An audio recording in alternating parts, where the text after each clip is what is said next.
Theodore Whitaker took Caroline Beaumont's hand in front of 300 people, and he didn't even look back. Not once.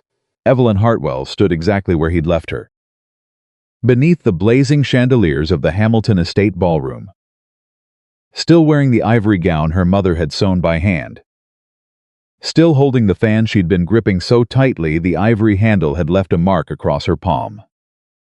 The music played on, the room watched, and every single person in that ballroom was waiting for her to break. If this story already has your heart, subscribe to this channel right now and follow Evelyn's journey all the way to the end. Drop a comment and tell me what city you're watching from tonight. I want to see exactly how far this story travels. She did not break. That was the first thing. She did not crumble, did not press her hand to her mouth, did not let her knees do the thing knees do when the ground beneath a person has been yanked away without warning. She stood exactly where Theodore had left her, center of the Hamilton ballroom, beneath 300 candles worth of chandelier light, and she breathed. In, out. Don't give them this, she told herself. Don't you dare give them this. The whisper started before Theodore and Caroline had even reached the far side of the dance floor. She must have known. Well, Caroline Beaumont was always going to win that particular contest. Poor creature. She ought to just go home. Evelyn heard every word. Heard them the way you hear a fire crackling, not each individual sound, but the cumulative heat of all of them together, pressing against her skin from every direction. She tightened her fingers around the fan once, just once. Then deliberately, carefully, she relaxed them. Not one tear. She told herself. Not one. She had arrived at the Hamilton at 7 o'clock. Same as the invitation said, wearing the ivory gown her mother had stayed up 3 consecutive nights to finish. Her hair was pinned the way Theodore had once told her he loved, loose at the sides, swept up at the back, the kind of style that looked effortless and cost an hour and a half of careful work. Her gloves were pressed. Her posture was straight. She had stood in front of the small mirror in their rented room on Archer Street and told herself, tonight is the night. After everything, all the waiting, all the patience, all the quiet years of building toward this, tonight is finally the night. Her younger sister Margaret had watched her from the doorway with an expression Evelyn had chosen not to examine too closely. You look beautiful, Margaret had said. Thank you, Evelyn. Don't, I didn't say anything, you were about to. Margaret had been quiet for a moment. Then, just keep your eyes open tonight. That's all I'm saying. Evelyn had picked up her wrap and walked out the door. She had been so certain. That was what made it so particular, a kind of pain, the certainty. 2 years of letters and Sunday dinners and long conversations about the future they were going to build together. And she had been certain, the way you're certain of a road you've walked 100 times. You stop looking at your feet. You trust the ground. She had stopped looking. Theodore had arrived at 8:20. She'd seen him the moment he walked in, tall, effortlessly handsome in the deep navy coat she'd helped him choose at Morrison's 3 weeks ago. He had that quality she'd always both admired and slightly envied. The ability to enter a room and immediately belong to it. No hesitation, no self-consciousness, just presence. Theodore Whitaker always looked like a man who was exactly where the world had intended him to be. She'd started toward him. She'd covered maybe half the distance when she felt it, not saw it. Felt it, the way you feel a change in weather before the clouds arrive. Something in the quality of his attention shifted. He'd scanned the room the way he always did on arrival, cataloging, assessing, and then his eyes had snagged on something. And stayed. Evelyn had followed his gaze without meaning to. Caroline Beaumont stood on the far side of the ballroom in a gown the color of deep coastal water. She was looking back at Theodore with an expression Evelyn had no name for until exactly that moment, because she'd never needed a name for it before. Recognition. Not the polite recognition of 2 people who'd shaken hands at a party. Something older. Something that had been growing quietly in some room Evelyn had not been allowed to enter. She'd kept walking, because stopping would have meant admitting she understood what she'd just seen. and she was not ready to admit that. She reached his side. She touched his arm. He turned. And in the half-second before his expression arranged itself into something pleasant and controlled, she saw it just a flash, just a moment, the particular look of a man who has already made a decision and is now simply waiting for the right words to deliver it. "Evelyn," his voice was warm. "Practiced. You look lovely, thank you." She kept her own voice level. "I was beginning to wonder if you'd forgotten the evening." "Of course not." "I was delayed. Business." The word landed the way a small cold stone lands in still water. "Theodore." She dropped her voice low enough that only he could hear. "Is something wrong?" He didn't answer immediately. He glanced just briefly, just once across the room. Evelyn didn't follow his gaze this time. She already knew where it went. "Evelyn," he said, "I need to speak with you about something." "I imagine you do," she said. What happened next took less than 4 minutes. She would think about that later. How something capable of rearranging the entire geography of a person's life could be accomplished in 4 minutes flat.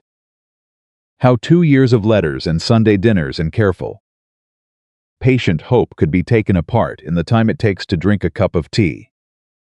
He spoke quietly. She would give him that. He wasn't theatrical about it. Wasn't cruel in any obvious way. His feelings had changed. He said. He'd been trying for some time to find a way to discuss this privately. But the timing had never seemed appropriate. He believed they both deserved honesty. He hoped she would eventually understand. And then, "Forgive me, Evelyn, I believe my future lies elsewhere." He stepped back. He crossed the floor. He extended his hand to Caroline Beaumont. And Caroline, who had been watching the whole exchange from across the room with the composure of a woman who already knew the outcome, smiled, accepted, and allowed Theodore to lead her onto the floor. The orchestra played on. The chandeliers blazed on.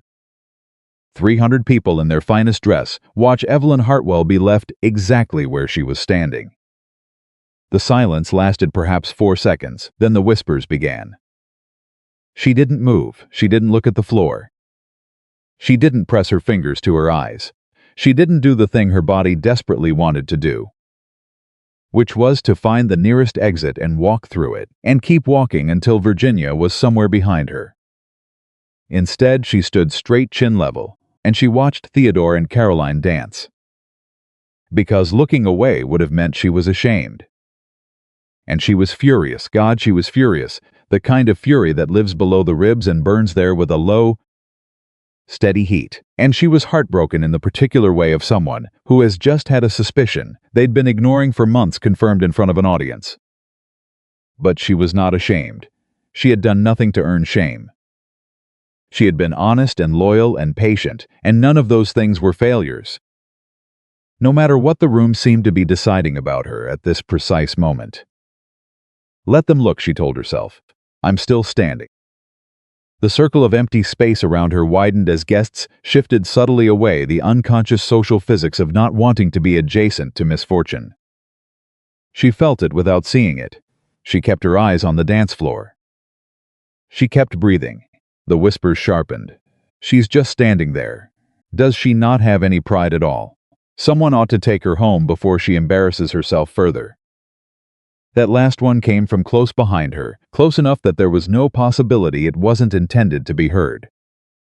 Evelyn recognized the voice, Mrs. Hargrove, 53 years old, 3 married daughters, and a talent for cruelty disguised as concern that Evelyn had been navigating at social functions for the better part of 2 years. She turned slightly. Mrs. Hargrove was standing perhaps 4 feet away with 2 other women Evelyn recognized from the Tuesday Charitable Committee. And all 3 of them wore expressions of theatrical sympathy that didn't reach their eyes. "Mrs. Hargrove," Evelyn said pleasantly. "What a lovely evening," blinked. "Why, yes, Miss Hartwell, your daughters all look well. I saw Eleanor near the punch bowl earlier. She seems happy, Mrs." Hargrove's mouth opened. "Closed, you'll excuse me," Evelyn said.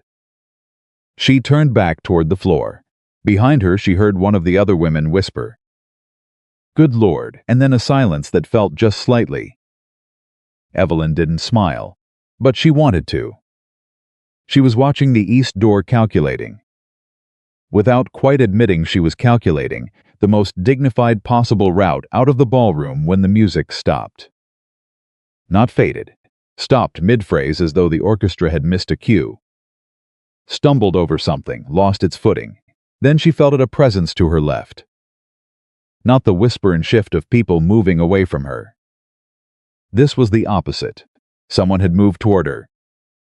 Stepped deliberately into the empty space the room had constructed around her. And the effect was immediate. She felt it as a change in the air itself. The whispers cut off like a lamp being extinguished. She turned. Nathaniel Caldwell stood beside her. She had seen Nathaniel Caldwell at exactly 4 previous social occasions. At each of them she had noticed what everyone noticed, that he occupied a room differently than other men. He wasn't the loudest presence or the most ornate. But there was something in his stillness, in the way he stood completely unaffected by the constant social motion around him, that made him impossible to ignore. 36 years old. Dark-haired, built like a man who had worked hard for a long time and never entirely stopped broad through the shoulders. Spare everywhere else. His hands, she noticed now, were not the hands of a drawing-room man. They were the hands of someone who knew what to do with them beyond holding a glass at a party. He was looking at her with an expression she didn't have an immediate category for. Not pity. Not the performing sympathy she'd been drowning in for the last 15 minutes. Something more direct than that. More honest. He was looking at her the way a man looks at something he is trying to understand accurately, without assumption. Without agenda, just clearly. "Miss Hartwell," he said. His voice was low, unhurried. The kind of voice that didn't need volume, because it never occurred to it to doubt it would be heard. "Mr. Caldwell," she replied. She was almost surprised by how steady her own voice sounded. He held out his hand. "Ma'am," he said, "would you do me the honor of this dance?" The entire room stopped breathing. Because everyone here knew. Everyone in this ballroom knew, with the certainty of long-established fact, that Nathaniel Caldwell did not dance. He had been attending Virginia society functions for the better part of a decade, and he had never once set foot on a dance floor. Women had tried quietly, openly, strategically to be the exception to this particular rule. Not one of them had succeeded. It was one of those facts about a person that stops being a quirk and becomes a definition.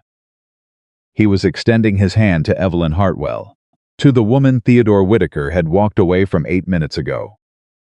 Evelyn looked at his hand, large, steady, offered without performance. Without hesitation, the way a man offers something he's already decided to offer, and is simply waiting for the answer. She looked at his face. He waited, patient, unhurried, as though the room wasn't watching, as though the silence wasn't pressing in from every direction, as though he had nothing to prove and nowhere else to be, and all the time in the world for whatever she decided. That, more than anything, was what made her decision. Not rescue, not defiance, not the burning desire to see Theodore's face when she walked onto that floor. Just this man, standing in the space everyone else had vacated, holding out his hand like it was the most natural thing in the world, and meaning it. "It would be my honor, Mr. Caldwell," she said. She took his hand. The room exhaled and then immediately re-inhaled. Louder. She felt it at the edges, the ripple of reaction spreading outward through the crowd the way a stone's impact spreads through water. She heard Theodore's name spoken somewhere behind her. Heard the sharp intake of a woman's breath. Heard the sudden frantic murmur of people who had expected one kind of evening and were now watching an entirely different one unfold. She focused on Nathaniel's face. "You didn't have to do this," she said quietly, as the orchestra found its footing and the music began again. "I'm aware that this isn't Miss Hartwell. Yes? I know what I'm doing. Simple. Final, not a reassurance, a statement of fact. I know what I'm doing. Not 'don't worry' or 'it's fine' or any of the softening phrases men used when they wanted to manage a woman's discomfort. Just I know. I chose we're here." Something in her spine adjusted. "All right," she said. "All right," he agreed. They danced. He was better than his reputation suggested. Controlled and deliberate the way a man moves when he learned physical skill out of necessity rather than elegance. He kept the proper distance between them entirely correct. And he didn't make small talk. She appreciated that more than she could have expressed. She was not certain she could have managed small talk at this particular moment without something in her composure giving way along one of the several hairline cracks it had developed tonight. After a measure or two, he said quietly, "You didn't look away from him." "No, that was brave, it was pride," she said. Which might be the same thing, depending on the circumstances. Something shifted at the corner of his mouth. Not quite a smile too controlled for that, but something in the direction of one. Another measure passed. "Why?" she asked. He looked at her. "Why did you come over?" she said. "You don't dance. The entire state of Virginia is aware you don't dance." "You had no obligation to." "No," he agreed. "I didn't." "Then why?" He considered the question the way she was beginning to understand he considered most things without rushing. Without performing the consideration, simply actually doing it. Taking the time to find the accurate answer rather than the easy one. "Because you didn't fall," he said. She waited for more. There wasn't any. That was the whole answer. Clean and complete. Delivered without decoration because you didn't fall. Not because he pitied her. Not because he wanted to embarrass Theodore or elevate himself or make a statement about Virginia society's habit of circling wounded things. Simply because she had stood in the middle of a ballroom at the worst moment of her adult life, in front of 300 witnesses, and she had refused absolutely and quietly refused to let them see her break. And he had seen that. Just seen it. The way you see something real. The music ended. He stepped back, inclined his head, a gesture that managed to be formal and genuine at the same time, which she was beginning to suspect was simply how he existed in the world. "Miss Hartwell, Mr. Caldwell," she curtsied. Her voice was steady. Her eyes were dry. "Thank you, the pleasure was mine." "Ma'am," and then he left the floor unhurried, unperforming, not pausing to see what effect his exit had on the room around him. The room began talking before he'd taken 5 steps. Evelyn heard it as she made her way back toward the east wall, measured pace, chin level, not running, never running. "Nathaniel Caldwell. He never dances. Did you see Theodore's face when she walked onto the floor?" She danced with Nathaniel Caldwell. After what just happened, she walked out there like she owned the floor. Margaret appeared at her elbow without warning. Materialized the way younger sisters with good instincts often do exactly when they're needed. Saying nothing at all, she simply tucked her hand under Evelyn's arm and held on. And Evelyn was grateful for it in a way that went too deep for words. They stood together near the window. Evelyn breathed. The room talked. Theodore found her 30 minutes later, near the corridor door. He came alone. Caroline was nowhere visible, which told Evelyn something about the architecture of that particular arrangement. He looked different than he had an hour ago, less certain, less at ease. The room had shifted around him in ways he perhaps hadn't entirely anticipated. "Evelyn," he said. She looked at him. She waited. "What I said earlier." He stopped. "Rearranged. The way I said it in front of everyone. I want you to know that was never my intention. I never wanted to humiliate you." "I know," she said. He blinked. He'd expected something else. She could see it. "An opening. A crack. You deserve better than the way I handled this," he continued. "I've behaved poorly, and I, Theodore." Her voice was very quiet. "What do you want?" He opened his mouth, closed it. "Right now," she said, "in this moment, what is it you actually want from this conversation?" The silence that followed told her everything she needed to know. He didn't know. He hadn't come over because he was sorry, or not only because he was sorry. He had come over because the evening had not gone the way he'd modeled it in his head. Because Nathaniel Caldwell had done something unexpected. Because the room had stopped looking at Evelyn with pity and started looking at her with something else entirely. And Theodore Whitaker was a man who noticed when he'd miscalculated and didn't much like the feeling. "You seem different," he said finally. "I'm the same person I was 2 hours ago," she said. "You simply weren't paying attention." She turned away. She walked back toward her sister. She did not run. She did not look back. They left the Hamilton estate at 11:30. The carriage ride back to Archer Street was quiet. Margaret didn't press. She sat across from Evelyn in the dark of the cab and looked out the window and let the silence be what it was.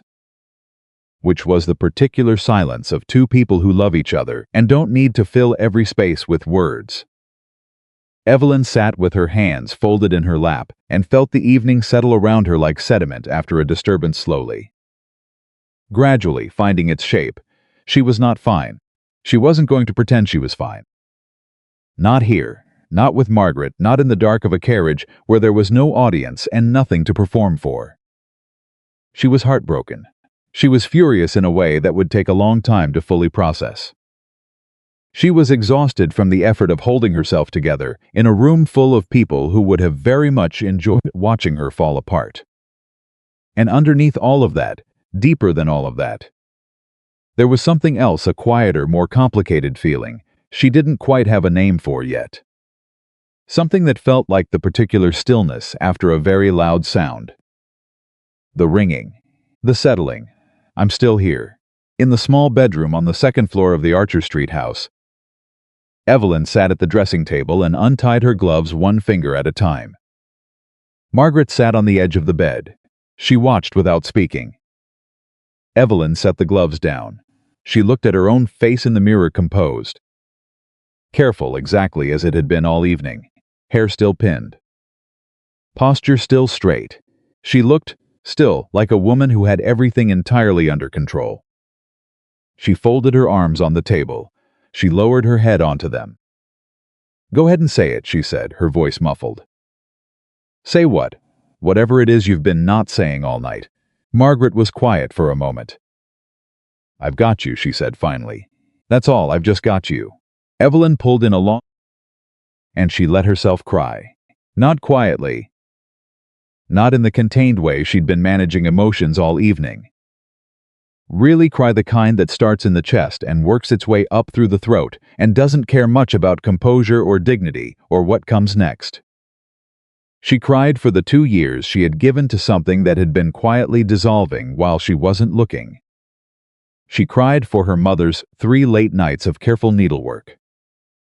She cried for the specific loneliness of realizing that the person you trusted most had been somewhere else for long enough to have a look of recognition at a party.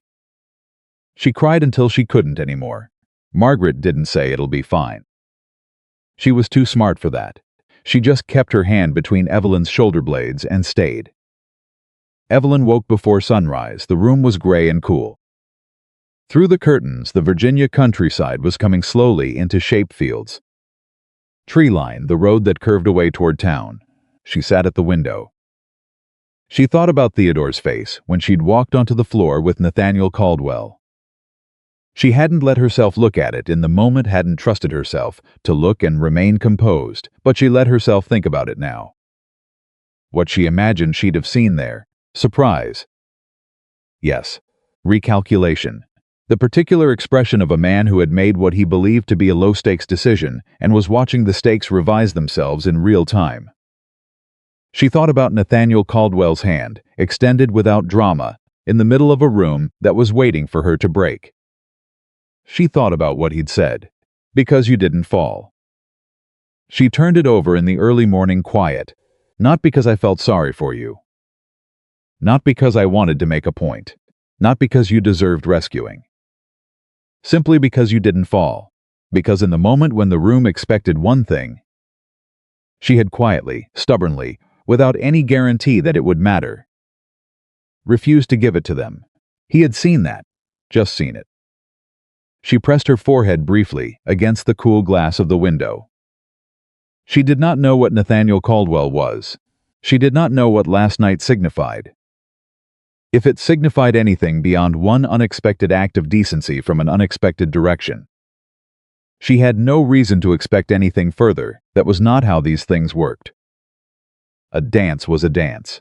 And yet she found herself thinking about those hands, not the drawing room hands of a man like Theodore. Smooth and practiced, but the hands of someone who knew the weight of real things. I am still here, she thought. Whatever has been taken, whatever I believed that turned out to be something other than I thought, I am still here. And I am still myself, and I am not broken, and that is not nothing. That is not nothing at all. She sat straight, she watched the road. She breathed. She was ready for whatever came next. The morning after the Hamilton ball, Virginia talked.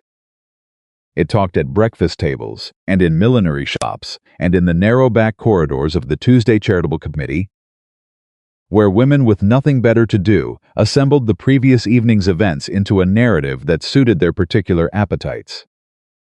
By 10 o'clock, the story had already been told a dozen different ways. By noon, it had acquired details that hadn't existed.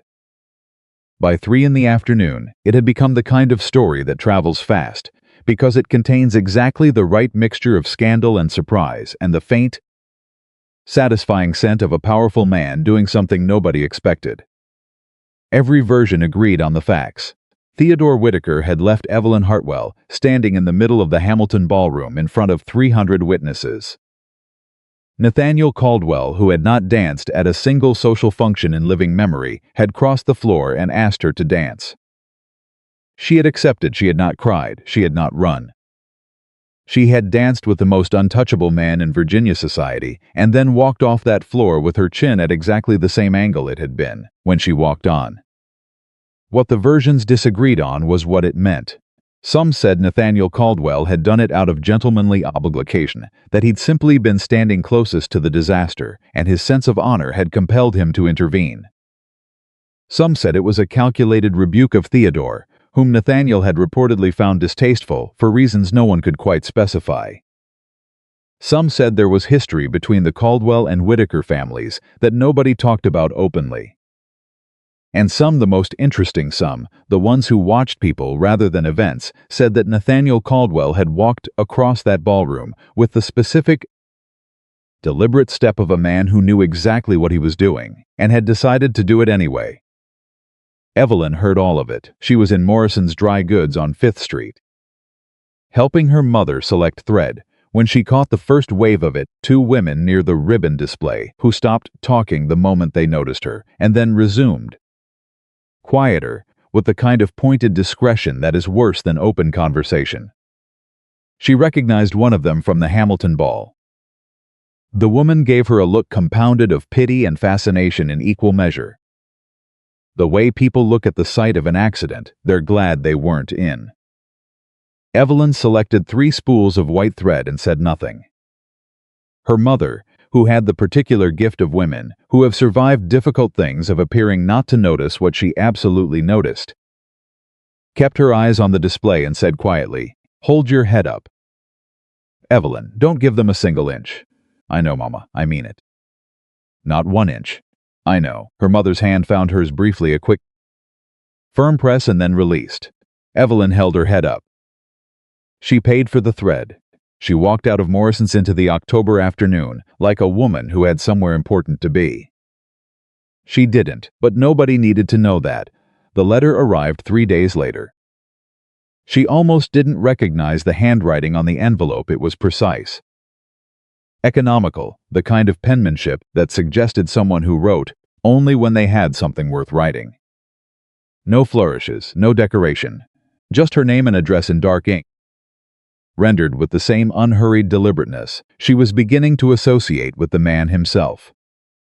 She opened it at the kitchen table while her mother was upstairs and Margaret was in the yard, which she suspected was not an accident. She'd been alone in the kitchen perhaps 30 seconds when the letter appeared on the table delivered. She later understood, not through the post but by hand, through a quietly efficient system she didn't yet have the map for. "Miss Hartwell, I will not insult your intelligence by pretending the evening at the Hamilton estate was anything other than what it was. You are aware of the position it has placed you in socially. I am aware that you are too proud to ask for assistance and too sensible to pretend you don't need it. I am proposing a practical arrangement, A temporary and entirely public courtship, no promises. No deception between ourselves, full discretion in its management. In exchange for the appearance of my attention, you receive the only thing this particular society understands. The protection of being chosen by someone they cannot dismiss. I gain in return relief from the matrimonial ambitions of half of Virginia, which have become tiresome. This arrangement would require nothing from you that compromises your integrity. It requires only your agreement and your company at a small number of social functions over the coming month. If this proposal offends you, burn the letter, and we will proceed as though it was never written. If it interests you, send word with the bearer. Yours respectfully, N. Caldwell. Evelyn read it twice. Then she set it down on the table and sat very still for a moment, looking at the window. The nerve of the man was, she thought, genuinely impressive. Not in a way that offended her, in a way that was almost clarifying. No performance of sentiment he didn't feel. No elaborate pretense wrapped in the language of rescue. Just, here is what I am proposing. Here is what you receive. Here is what I receive. Here is the door, if you'd like to leave. The straightforwardness of it was so startling, in a world where men rarely spoke to women as though they were capable of assessing a proposition on its actual merits, that she found herself reading it a third time, just to make sure she hadn't imagined it. She thought about the women at Morrison's and the way they'd gone quiet when they saw her. She thought about the Tuesday charitable committee and what it would look like, come next month, to walk into that room alone.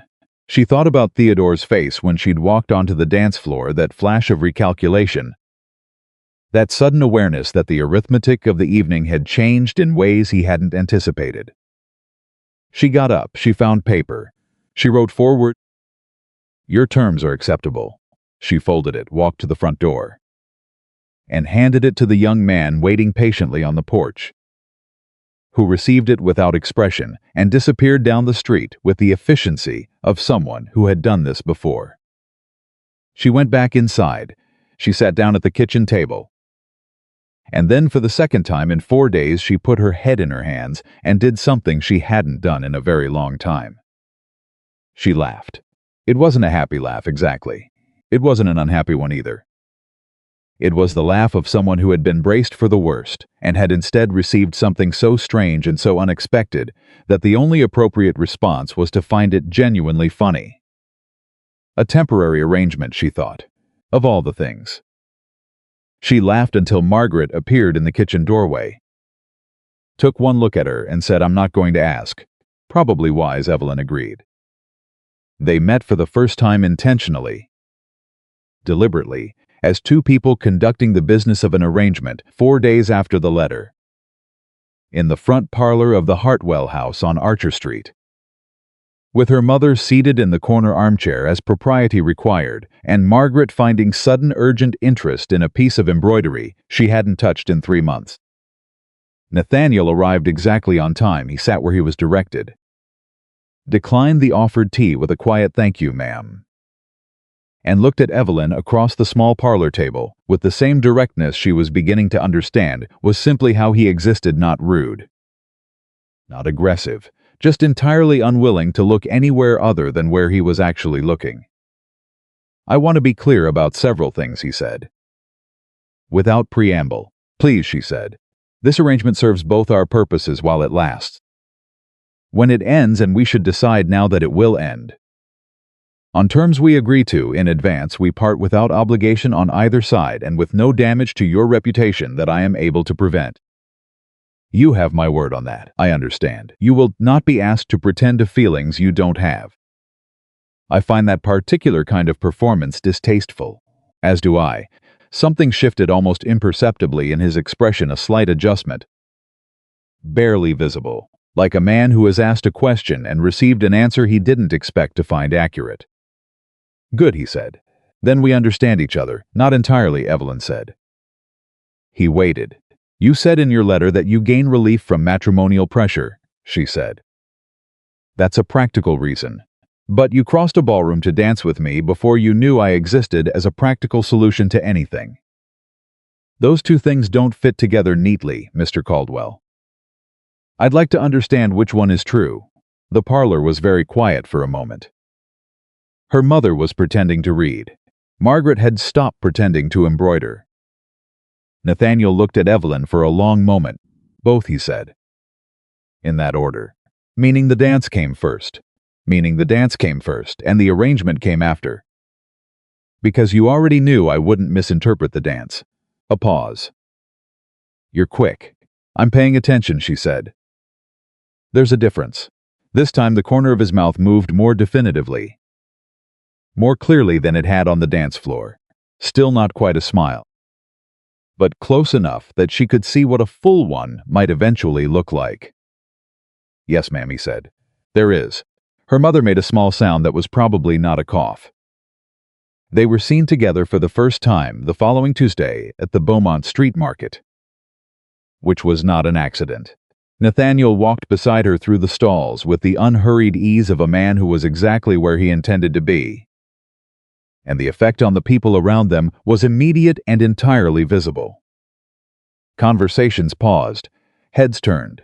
The particular social electricity of an unexpected pairing crackled through the market in a wave Evelyn could feel at her back.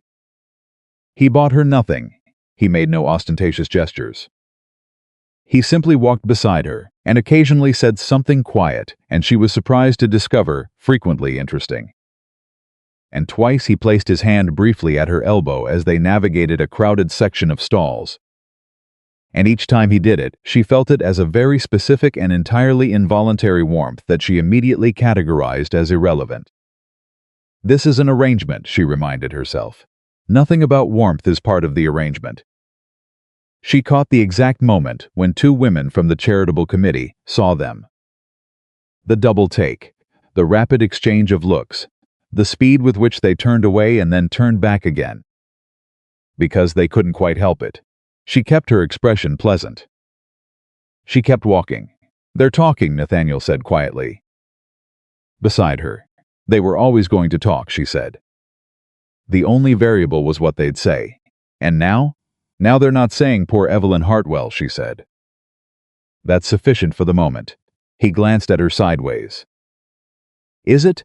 She considered the question honestly. No, she admitted. But it's a start. Word reached Theodore by Wednesday. She knew this because Theodore appeared on Archer Street at 11 in the morning on Wednesday. Which was not a social call, it was too unannounced. Too purposeful. Too invested in the particular energy of a man who has recently learned something that has disrupted his sense of how things were supposed to go. Evelyn received him in the front parlor, alone, which was perhaps unwise, but she found she had very little patience left for the performance of vulnerability.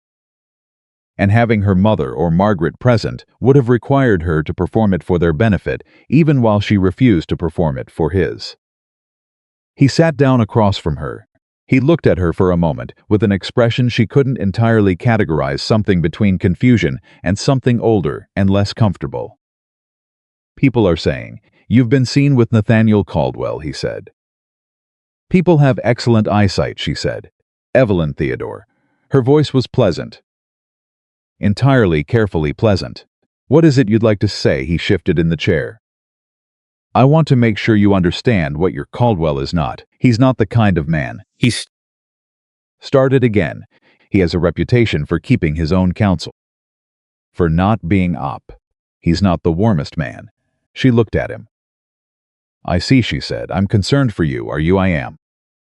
Genuinely, she let the silence sit for a moment. Let it do the work that words would have done less efficiently.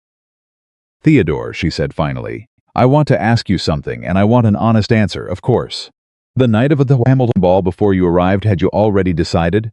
He didn't answer immediately. The hesitation was its own answer. Yes, he said finally.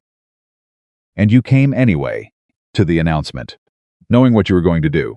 I thought I wanted to tell you privately. But you didn't. No, his voice dropped. I didn't, she nodded slowly. Thank you for being honest about that. At least, Evelyn, I think you should go, she said. If I made a mistake. She stood. I think you should go. He stood. He looked at her, and this time, The expressions on his face was one she recognized without any difficulty at all. The particular look of a man who has let go of something and is only now, too late, beginning to understand its weight. "You're different," he said. "I told you," she said. "I'm the same, you just weren't paying attention." He left. She sat back down. She pressed her hands flat on her knees and breathed until the shaking in her chest anger. She was fairly certain, though it had the same physical signature as grief, and she was no longer entirely sure she could tell them apart, settled to a manageable level.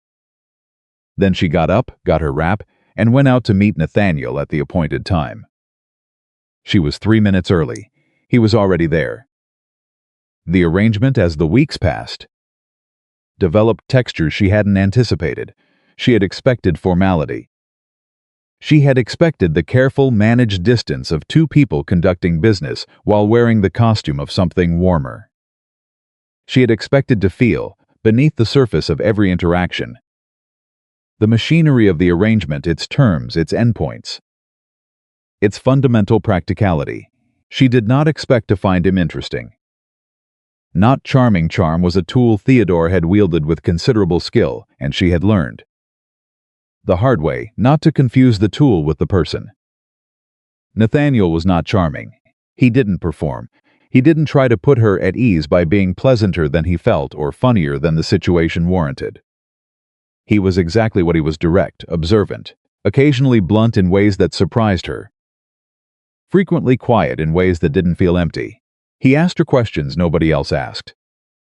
"What do you actually want?" he said, one afternoon, when they were walking along the river path, far enough from the town center that conversation could be genuine rather than performed. She looked at him. In what sense? In any sense. He was looking at the water. "You spent 2 years planning a future with Whitaker. That future is gone. What do you want instead?" The question was so direct, so entirely free of the social softening that usually wrapped conversations about women's futures in protective cotton wool, that she almost didn't know how to answer it. "I don't know yet," she said honestly. "That's fair. It's not a satisfying answer." "No," he agreed. "But it's the accurate one. Accurate beats satisfying." She looked at him sideways. "Do you always do that?" "Do what?" "Choose accurate over comfortable." He thought about it. "Almost always," he said. "Comfortable has a short shelf life. Accurate lasts longer." She found, to her slight annoyance, that she agreed with this entirely. She found, to her greater surprise, that she was thinking about it 2 days later, sitting alone, and that it had the particular quality of a thought that comes back because it means something rather than because it's pleasant. The shift happened gradually, and then suddenly, the way most real things happen. She noticed it first in herself, the way she stopped editing her sentences before she said them when she was with him. The way she stopped calculating what a particular opinion would cost her socially before she offered it. She had been doing that editing for so long with Theodore, with the charitable committee women, with the whole apparatus of Virginia society that rewarded pleasantness and quite analyzed substance, that she'd almost stopped noticing she was doing it. With Nathaniel, she noticed when she stopped. It was like taking off a coat she'd forgotten she was wearing. She told him this one evening in late October, in the small sitting room of the Archer Street house, where they had fallen into the habit of meeting on Thursday afternoons, not because propriety required a fixed schedule, but because it had simply become, without either of them making a decision about it, the rhythm of the thing. "I said something at the Tuesday committee meeting today," she told him. Mrs. Hargrove was proposing that the charitable fund be distributed along the same lines as last year, and I told her I thought the distribution model was inadequate and needed revision. Out loud, in front of everyone, he was quiet for a moment. "What happened?" "Silence," she said. "Then Mrs. Alderman asked me to elaborate, and I did. And then 3 other women agreed with me. And then Mrs. Hargrove said she'd consider a revision." She paused. "Which for Mrs. Hargrove is essentially a full concession. And before," he said, "before you would have agreed with the existing proposal and gone home and been quietly furious about it for a week." She looked at her hands. I've been doing that for years. Choosing agreement over accuracy. She glanced at him. Someone recently suggested that was a poor exchange rate. Someone sounds irritatingly wise. He occasionally is, she said. The Thursday afternoon quiet settled around them. And then he said, without preamble, without any of the social cushioning that would have normally preceded a sentence of this weight. My father married a woman he didn't love because her family had land he needed. They made each other miserable for 20 years, and the land turned out to be worth half what he'd been told. A pause. I watched that. From start to finish, she didn't move. That's why you don't, she started. Don't trust arrangements made for practical reasons. He looked at her steadily. I trust this one. This one is a practical arrangement, she said carefully. Parts of it, he said. The air in the room changed. She felt it, not dramatically, not with any of the theatrical weight she'd once associated with significant moments. Just a quiet, specific shift, like a key turning, Nathaniel, she said. I'm aware, he said. I'm not asking you for anything. I know you're not. I just thought you should know the honest shape of things. She sat with that for a long moment. Outside, the October wind moved through the trees on Archer Street. Inside, the room was warm, and her hands were folded in her lap. And the man across from her was looking at her with the same clear, uncomplicated directness that had crossed a ballroom 3 weeks ago and turned her entire evening, her entire understanding of the evening, into something she was still working out the dimensions of. The honest shape of things, she repeated. Yes, ma'am. And what, she said slowly, is the honest shape of things? He didn't answer immediately. When he did, he said, I don't know yet, but I'd like to find out. If you're willing. She should have said something measured. Something that acknowledged the complexity of their arrangement. The practical wisdom of maintaining appropriate distance. The number of very good reasons why the careful management of this particular situation was the sensible course. Instead, she said, I'm willing, and the room settled around them. Warm and quiet and full of something neither of them had quite named yet. But that both of them, she understood this with a clarity that surprised her, recognized. She didn't tell Margaret immediately. She told her 4 days later, over breakfast, in the plainest possible terms. Because Margaret had a gift for extracting information through sustained, patient silence that Evelyn had long since learned to respect. Something is changing, she said. Margaret put down her fork. I know. You know, I have eyes, Evelyn. It's not, she stopped. The arrangement was supposed to be simple. Arrangements between interesting people are never simple, Margaret said. That's what makes them interesting people. Evelyn looked at her sister. What do I do with this? What do you want to do with it? I don't know. Yes, you do, Margaret said. You just don't trust it yet. She picked up her fork again. Give it time, she said. Real things can wait. Theodore came back a second time in the last week of October. She didn't expect him. He arrived without announcement on a Tuesday evening, when the light was already low, and the expression he wore when she came to the door was one she'd never seen on his face before. Stripped of its usual easy confidence, reduced to something rawer and considerably less comfortable. I made a mistake, he said. She stood in the doorway. Theodore, I need you to hear me. His voice was quieter than she'd ever heard it. I made a mistake, and I've known it for 2 weeks. And what Caldwell is, whatever this is. With Caldwell, I want you to know that I'm not coming here because of that. I'm coming because I made a mistake and I know it and I can't stop, she said. He stopped. She looked at him for a long moment. Looked at the familiar face that she had. For 2 years, organized her expectations around. Looked at the person she had trusted with her patience and her loyalty and her honest belief in a future they were going to build together. She felt, and this surprised her very little, of what she'd expected to feel. Not nothing, not indifference, something more specific. The clear, sad recognition of a thing that had already passed. Like looking at a fire that's burned down to coals. Still warm, no longer dangerous, no longer consuming anything. You didn't make a mistake, she said quietly. He blinked. You made a choice, she said, and it was the honest choice. The mistake would have been marrying me when you were already in love with someone else. She paused. That would have been the real mistake. What you did at the ball was painful. What you prevented by doing it was worse. Evelyn home. Theodore. Her voice was gentle. Entirely gentle. I genuinely wish you well. I mean that. But I am not what you're looking for, and I think you have always known that. Go find what you're actually looking for. He stood on the porch for a moment. Then quietly he said, I don't think I knew what I had. No, she agreed. You didn't. She closed the door. She stood in the hallway.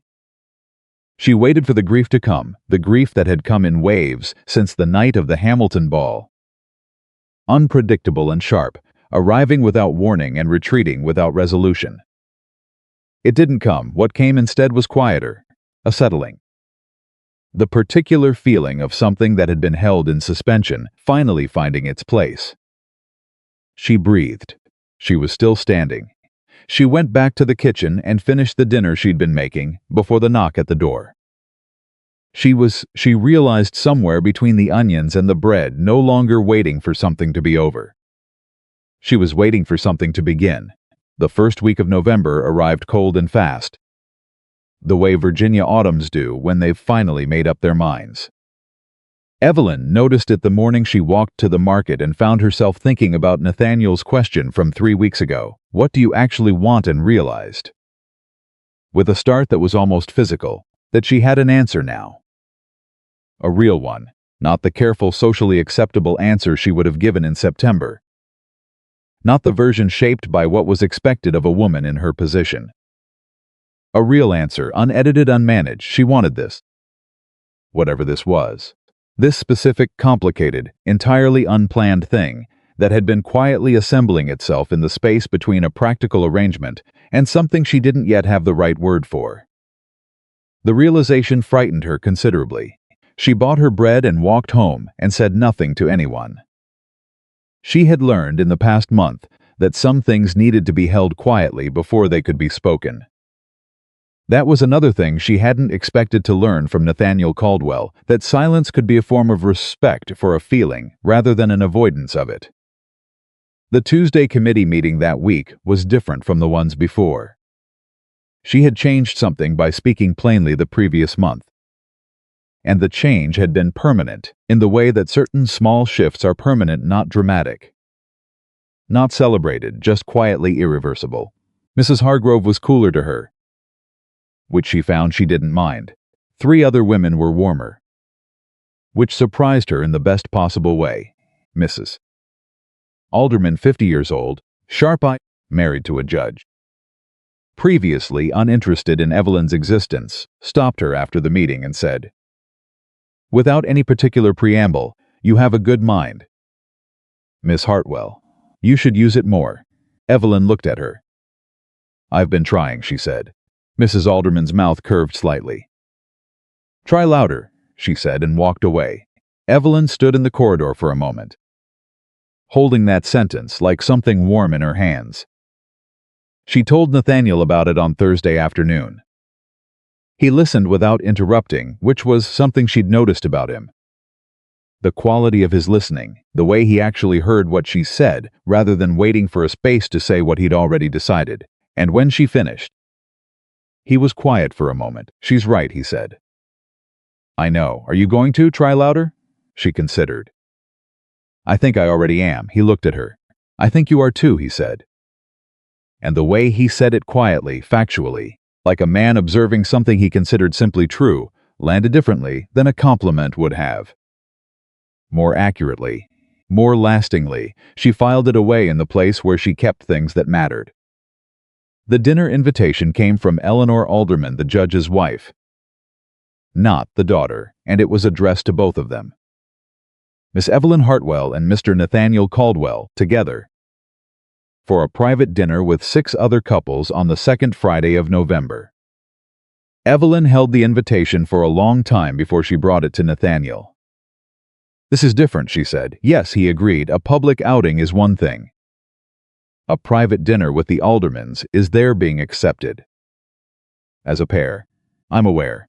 The arrangement was for public appearances, she said carefully. To manage social perception, this is something else. This is people will draw conclusions from this. They'll draw conclusions regardless, he said. The question is whether the conclusions are ones we can live with. She looked at him. And can we? I can, he said. You'll need to decide for yourself, she decided. They went to the dinner. It was at the alderman dinner that she first understood, with a clarity that arrived the way clarity usually arrives sideways, when she wasn't expecting it, that the arrangement had stopped being an arrangement some time ago, and neither of them had formally acknowledged it. It happened in the middle of a conversation about land rights, a topic which had apparently divided the table into two camps. The division being roughly along the lines of people who owned a great deal of land and wanted to discuss it abstractly, and people who understood the practical consequences of land ownership on the people who worked it. Nathaniel was in the second camp, which had surprised her when she'd first discovered it, and surprised her less with every passing week. He said something direct and unadorned about the failure of current land distribution models that silenced half the table and caused misses. Alderman to look at him with the expression of a woman recalibrating an estimate upward. Evelyn disagreed with a specific point, not globally. Not with the fundamental position, she agreed with that entirely.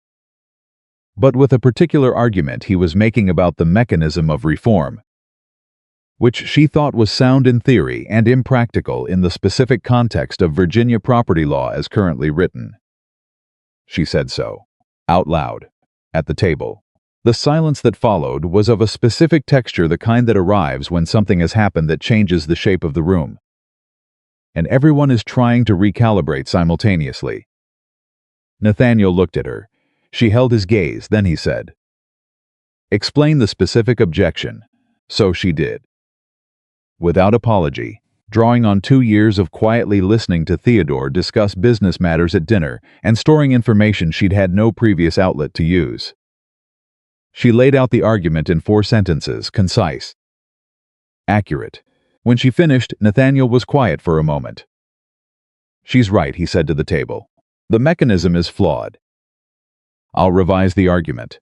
Judge Alderman, who had been watching this exchange with the expression of a man witnessing something he finds genuinely interesting, said Miss Hartwell, "I was under the impression you were Caldwell's." He paused.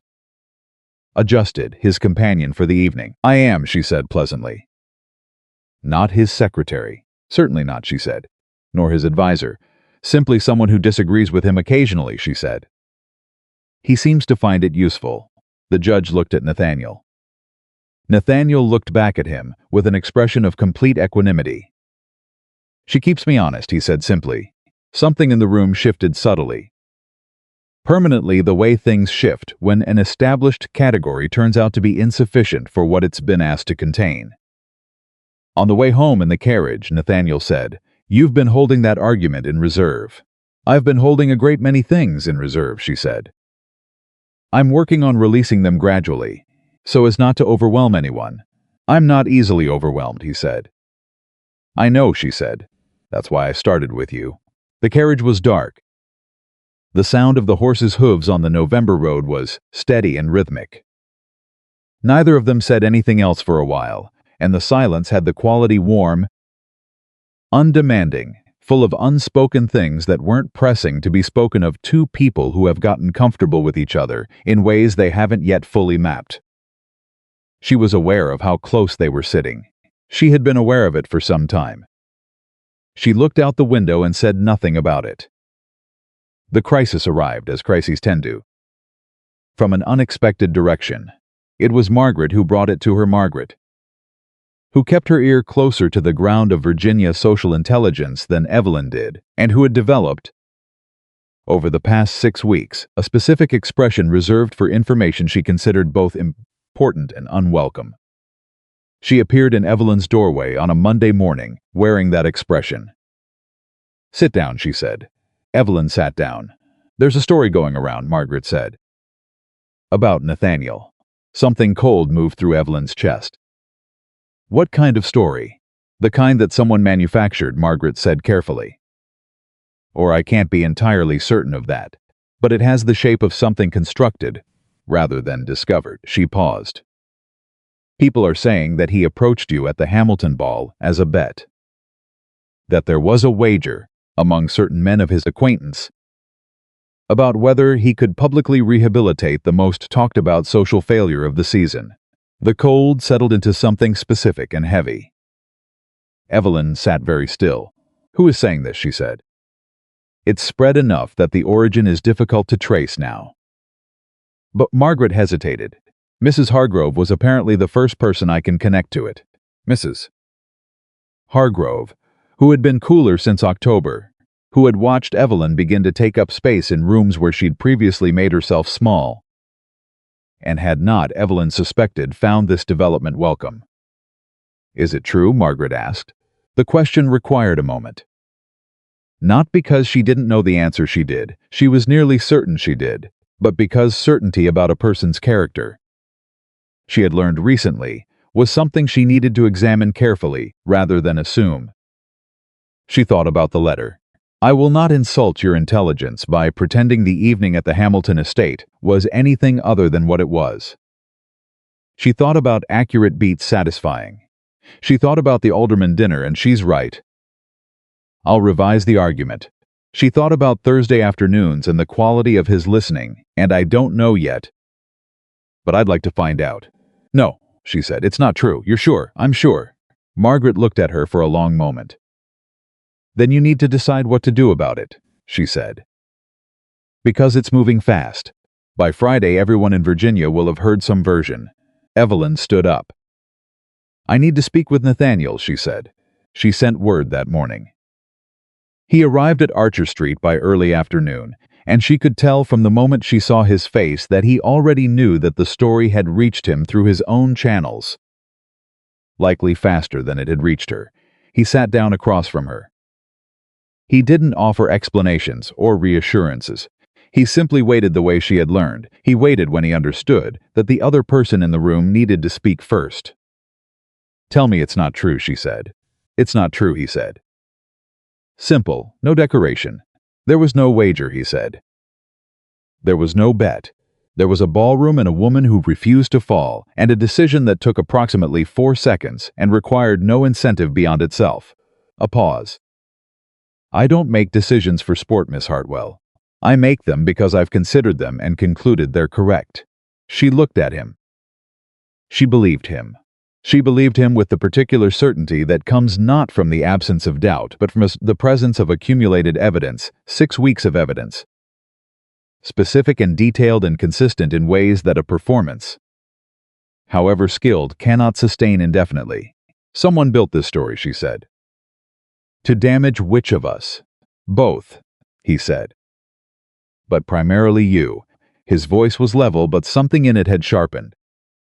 "If people believe I approached you as a game, then everything that has followed becomes suspect. The arrangement looks like a continuation of the cruelty rather than a correction of it." "And you stopped. And I look like the woman who was foolish enough to be tricked twice," she said. Yes, she sat with that. Outside, November had turned gray and determined. Inside, the room was quiet. "What do you want to do?" he asked. "I want to find Mrs. Hargrove," and she stopped. Breathed. "No, that's not useful," she thought. "We go to the Friday reception at the Meredith house," she said. "Together, we don't address the story directly, we simply exist. Together, in the room, in a way that makes the story look like what it is." Which is "The attempt of someone who expected me to disappear," she said. "To make sure that I do." He looked at her for a long moment. "All right," he said. "You don't have to—" "Miss Hartwell." His voice was very calm. "I told you in a letter that you would have my word. That is not a conditional statement." She looked at her hands. Then she looked at him. She said, "Don't thank me," he said. "Just hold your head up on Friday, the same way you did at the Hamilton ball." "I managed that," she said. "You did," he said. "Better than you know."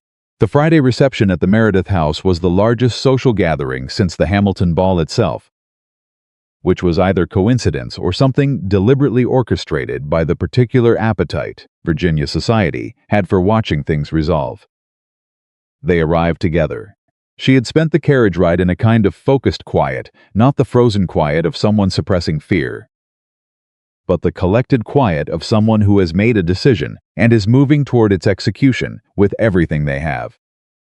She was wearing the dark green dress, not the ivory deliberately. Consciously, not the ivory, which belonged to a different chapter of her life. Nathaniel walked beside her. He didn't say anything in the carriage. He didn't offer reassurance or strategy, or any of the things she hadn't asked for and didn't need. He was simply there, present, steady, close enough that she was aware of him with the particular acuity she'd been trying, with diminishing success, to categorize as unimportant. They walked into the Meredith house. The room did what rooms do, registered their arrival. Recalibrated, began its rapid invisible calculations. She felt it. She didn't let it show. She smiled at Mrs. Meredith. She accepted a glass of something she didn't intend to drink. She moved through the room beside Nathaniel with the same unhurried ease they'd developed over 6 weeks of practice, and she talked to Mrs. Alderman, to 2 women she'd gotten genuinely friendly with since October, to the judge, who shook Nathaniel's hand and then looked at her with that recalibrating expression and said, "You're looking well, Miss Hartwell. Thank you." Judge, I am simply, like he meant it. Mrs. Hargrove appeared at 20 minutes past the hour, and Evelyn saw her before she was seen, had a 4-second advantage, during which she made a decision about how this was going to go. She crossed the room. Nathaniel noticed. She felt it, the slight adjustment in his attention, the way he tracked her movement without moving himself. "Mrs. Hargrove," Evelyn said. The woman turned. The expression she wore went through several rapid revisions: surprise, recovery, the performance of warmth. "Why, Miss Hartwell." "What do you look lovely, dear, thank you." Evelyn kept her voice warm. "Level, I've been meaning to speak with you." "Oh? I heard that a story has been going around," Evelyn said pleasantly. "About Mr. Caldwell and myself. I imagine you've heard it too. It seems to be traveling rather widely." "A beat." Mrs. Hargrove's expression stabilized into something careful. "I may have heard something, yes. These things, it's entirely false," Evelyn said. Simply, pleasantly, like a woman reporting the weather. "I thought you should know that, since you seem to be among those who encountered it early. Mr. Caldwell has been a person of complete integrity in everything concerning our acquaintance. I'd hate for anyone to continue repeating something inaccurate on the basis of incomplete information."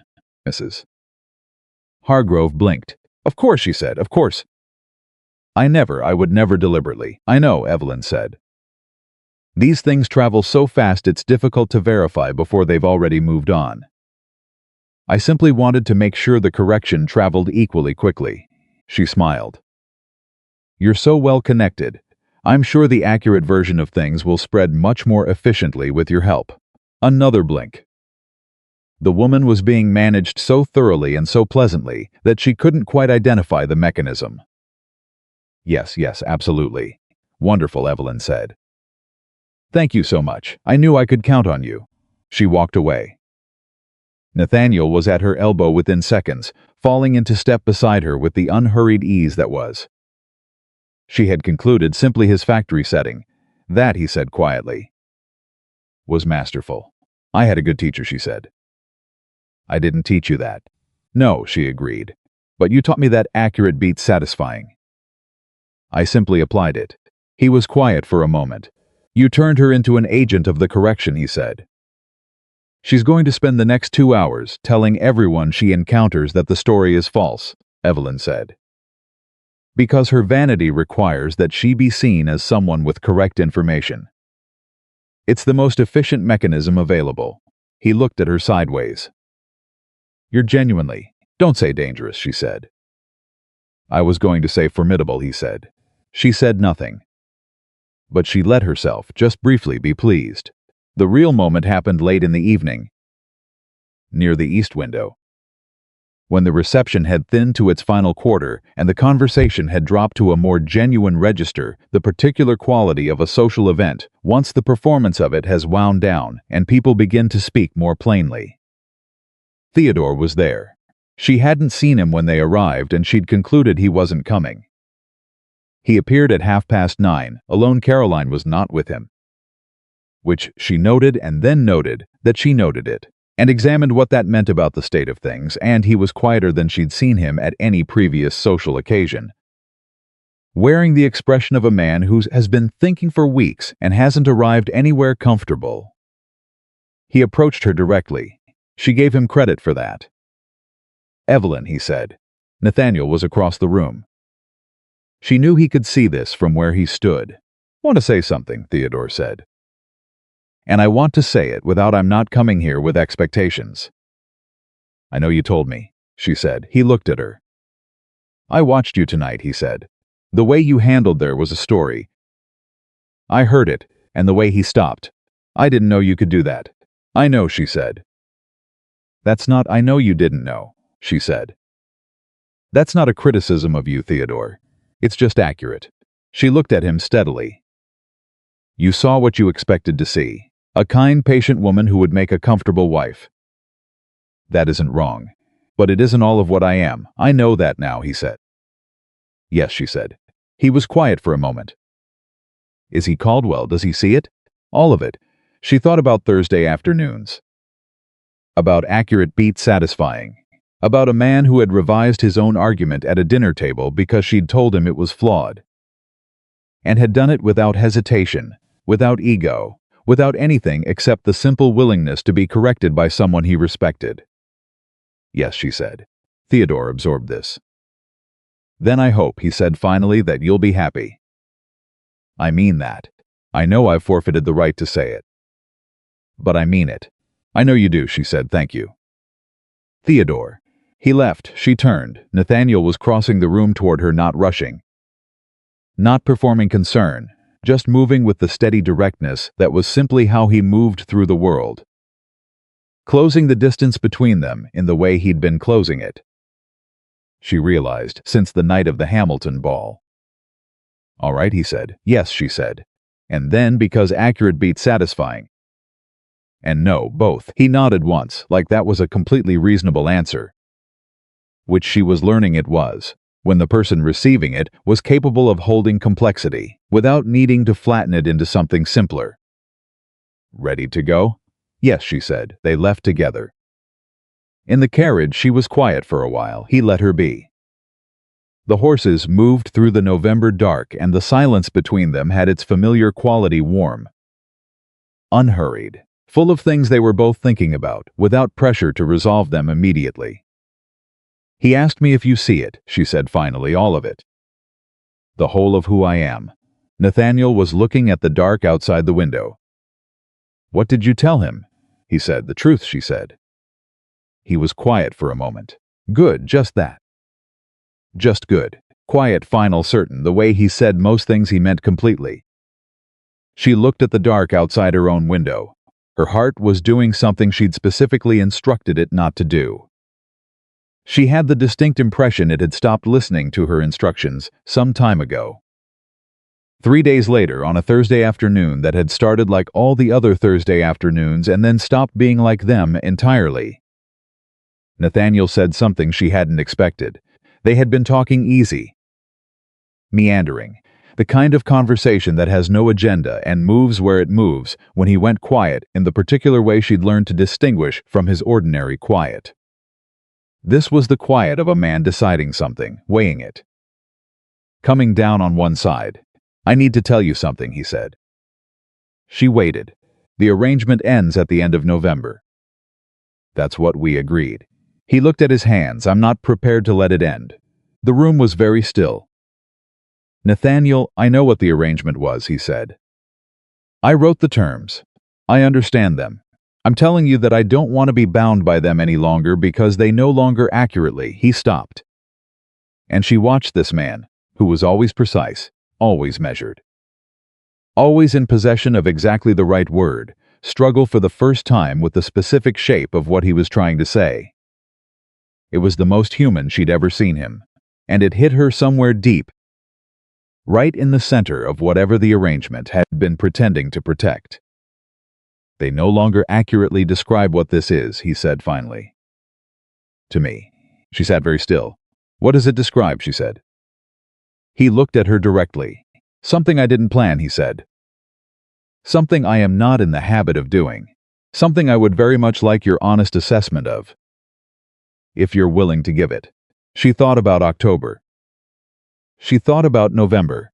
She thought about a man who revised his argument when she corrected him, who listened when she spoke, who crossed a room when everyone else moved away, who had written a letter that treated her like a person capable of assessing a proposition on its own merits, who had said, "I'd like to find out if you're willing," and then kept every promise he'd made about the terms.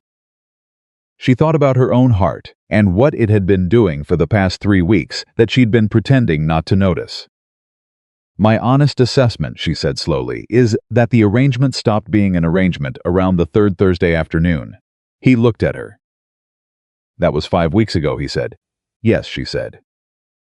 "You didn't say anything." A pause. "No," he said, "I didn't." The room settled around them. Warm, quiet, full of 6 weeks of Thursdays and market mornings and carriage rides and dinner tables, and one night when the whole of Virginia had waited for her to fall. She had not fallen, and this specific, unplanned, entirely real thing that had assembled itself in the space between practicality and something she had no better name for this was, she was increasingly certain, exactly what she had not known she was standing up for. "So," she said. "So," he agreed. She looked at him. He looked at her. "What do we do now?" she asked, and for the first time, the very first time, Nathaniel Caldwell smiled at her. Completely. Without reservation, without control, without the careful management that governed every other expression she'd seen on his face. It was, she thought, absolutely worth the 6 weeks it had taken to get there. "I don't know," he said, "but I'd like to find out. If you're willing." She had been willing, she realized. For quite some time. "Yes," he agreed. Outside, November moved through the trees. Inside, something that had been holding its breath finally, quietly let go. December arrived without ceremony. The shift between November and December in Virginia is not dramatic, no sudden transformation. No clean break. It happens gradually in the accumulation of small things. The cold that had been occasional becomes constant. The light that had been thinning completes its thinning. And the world that had been preparing for something darker finally, quietly, arrives there. Evelyn noticed it the morning after the Thursday when Nathaniel had smiled at her, actually smiled. Fully and without management, and she had said yes. And they had both sat in the warm room on Archer Street with the particular stunned quality of two people who have just acknowledged something real and are not entirely sure what to do with it now that it's been acknowledged. She woke up the next morning with the feeling still in her chest. Not the anxious, fragile feeling of something new and uncertain, something steadier than that. Something that had weight. She was still examining it. Carefully, and without rushing, when Margaret appeared in the doorway with a cup of tea and the expression she wore when she was choosing not to say something she very much wanted to say. "Go ahead," Evelyn said. "I didn't say anything." "You were about to." Margaret set the tea on the bedside table. "I'm simply observing," she said, "that you look different this morning." "Different how?" "Like someone who has made a decision and is at peace with it." She paused. "Which is different from how you looked for the better part of 2 years." "So I noticed the contrast." Evelyn picked up the tea. "It's not a decision exactly," she said. "It's more of a recognition." "Of what?" She thought about how to put it accurately. "That the thing I was afraid of losing," she said slowly, "was not what I thought it was." Margaret looked at her for a long moment. "Good," she said simply, and left. Evelyn sat with the tea in the morning and the weight in her chest that was not a burden but a foundation. And she thought, yes, good. The first week of December brought something nobody had anticipated. Nathaniel's aunt arrived from Richmond. Her name was Mrs. Frances Caldwell Morehouse, and she was 61 years old, sharp as a new nail, and possessed of opinions she delivered with the cheerful directness of someone who had long since stopped caring whether they were welcome. She had raised Nathaniel for 4 years after his mother died, and she arrived at the Caldwell house on Monday morning with 2 trunks, a personal maid, and an agenda she made no effort to conceal. Evelyn heard about her arrival from Nathaniel directly. On Tuesday, when he appeared at Archer Street with the expression of a man who has just survived something and is not entirely certain the survival is complete. "My aunt is here," he said, "I heard," Evelyn said. "Mrs. Morehouse. She wants to meet you. I gathered that might happen at some point. She wants to meet you Friday," he said. "At my house." He paused. "I want you to know that I did not engineer this. And I will completely understand if you'd prefer to." "I'll come," Evelyn said. He looked at her. "You don't know what you're agreeing to," he said. "I know that she raised you," Evelyn said, "and I know that you turned out to be someone worth knowing." "That seems like sufficient recommendation." Something moved in his expression, complicated and warm and quickly controlled. "She's not subtle," he said. "Neither am I," Evelyn pleasantly. Anymore. Frances Morehouse was everything Nathaniel had failed to adequately describe and everything Evelyn had somehow expected anyway. She was short, white-haired, dressed in the kind of clothes that suggested she'd been wealthy long enough to stop feeling the need to advertise it. And she looked at Evelyn across the dinner table with an assessment so direct and unguarded that it bypassed social discomfort entirely and arrived somewhere almost refreshing. So she said, within approximately 4 minutes of sitting down, "You're the woman who made Nathaniel dance." "He made his own decision about that," Evelyn said. "He certainly did." Frances looked at her nephew, first time in 10 years. She looked back at Evelyn. "What did you do?" "I didn't cry," Evelyn said. Frances considered this. "That's it?" Apparently that was sufficient. Frances looked at Nathaniel again. "She's quick," she said, as though he had argued otherwise. "Yes, and she doesn't perform." "No good." Frances picked up her fork. His mother performed. Beautifully, constantly, right up until the moment she couldn't anymore. It exhausted everyone, including herself. She said this with the matter-of-fact tone of a woman who had grieved a person completely and arrived on the far side of grief at clarity. "I told him years ago, find someone who says what she means. He took his time about it." "Aunt Frances," Nathaniel said. "I'm paying her a compliment, Nathaniel. Let me finish." She looked at Evelyn. "You've had a difficult autumn." "Yes," Evelyn said. "And you're still here." "Yeah, still standing." Frances set down her fork. "Then we're going to get along just fine," she said. And picked it up again, and that appeared to be the end of the assessment. Evelyn caught Nathaniel's eye across the table. He had the expression of a man who has been holding his breath for 20 minutes and has just been granted permission to release it. She kept her face pleasant. She was internally tremendously relieved. The twist came from Caroline Beaumont. Nobody saw it coming. That was the thing about it, it arrived from such an unexpected direction. Delivered in such an unexpected manner that Evelyn spent the first 10 minutes after it happened simply trying to understand the shape of what had occurred. It was the second Friday of December at a small gathering at Mrs. Alderman's house, intimate, 12 people, the kind of evening that has the warm, specific quality of people who actually like each other, choosing to spend time together. Evelyn had been there an hour, comfortably settled into a conversation with Mrs. Alderman and the judge about property reform, the same topic that had surfaced at the dinner table in November, now being pursued with more depth and actual engagement when she became aware of a new presence in the room. Caroline Beaumont stood near the doorway, alone, without Theodore. Evelyn's conversation continued for another 30 seconds by momentum while her attention recalibrated completely. Then she excused herself smoothly, warmly, with the practiced ease she'd developed over the past 2 months, and crossed the room. She had not spoken to Caroline Beaumont directly since the night of the Hamilton ball. They had been in the same room twice peripherally, and both times the exchange had been the careful mutual non-acknowledgement of 2 women who are pretending the other doesn't exist for reasons of social self-preservation. She stopped in front of her now. "Miss Beaumont," she said. Caroline looked at her. She was as beautiful as she'd been in October. That hadn't changed.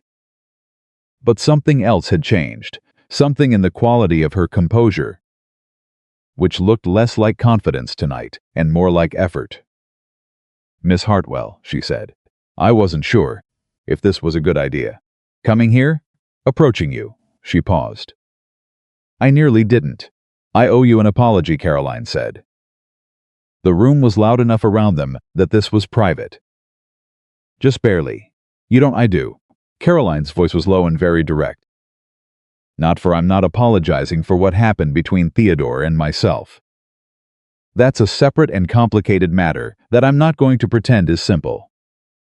But I owe you an apology for the way it happened, for the location and the timing and the she stopped. For the fact that I knew before that evening that it was going to happen at the ball. And I said nothing. I had the ability to prevent it being done to you in front of 300 people. And I chose not to exercise it. Evelyn looked at her steadily. "Why are you telling me this now?" she said. "Because I've been telling myself for 2 months that it wasn't my responsibility," Caroline said. "That it was Theodore's choice, Theodore's timing. Theodore's, and that is all technically accurate. But accuracy isn't always the same as honesty, is it? It wasn't quite a question. I knew, and I chose the version of events that was convenient for me." The room moved around them. Someone laughed across the space. Somewhere a glass was set down too firmly. "Miss Beaumont," Evelyn said carefully, "why are you here tonight?" "Without Theodore."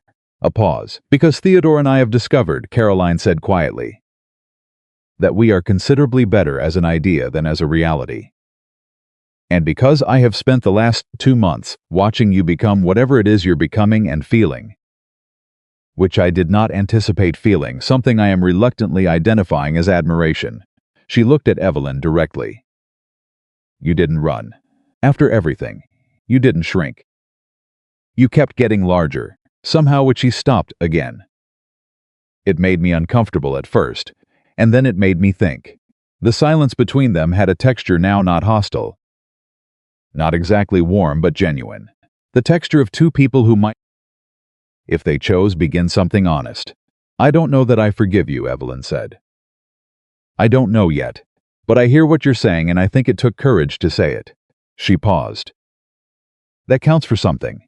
Caroline nodded. "Once. Small. Thank you," she said. "That's more than I expected." She moved away. Evelyn stood alone for a moment, absorbing the shape of what had just happened. Caroline Beaumont had just handed her something she hadn't asked for and didn't know what to do with a piece of information that reframed 2 months of her own narrative. Quietly and irreversibly, she found Nathaniel at the far end of the room. "You look like something happened," he said. "Something did," she said. "I'll tell you in the carriage." He read her face with the quick, accurate attention that was one of the things she'd come to depend on without entirely meaning to.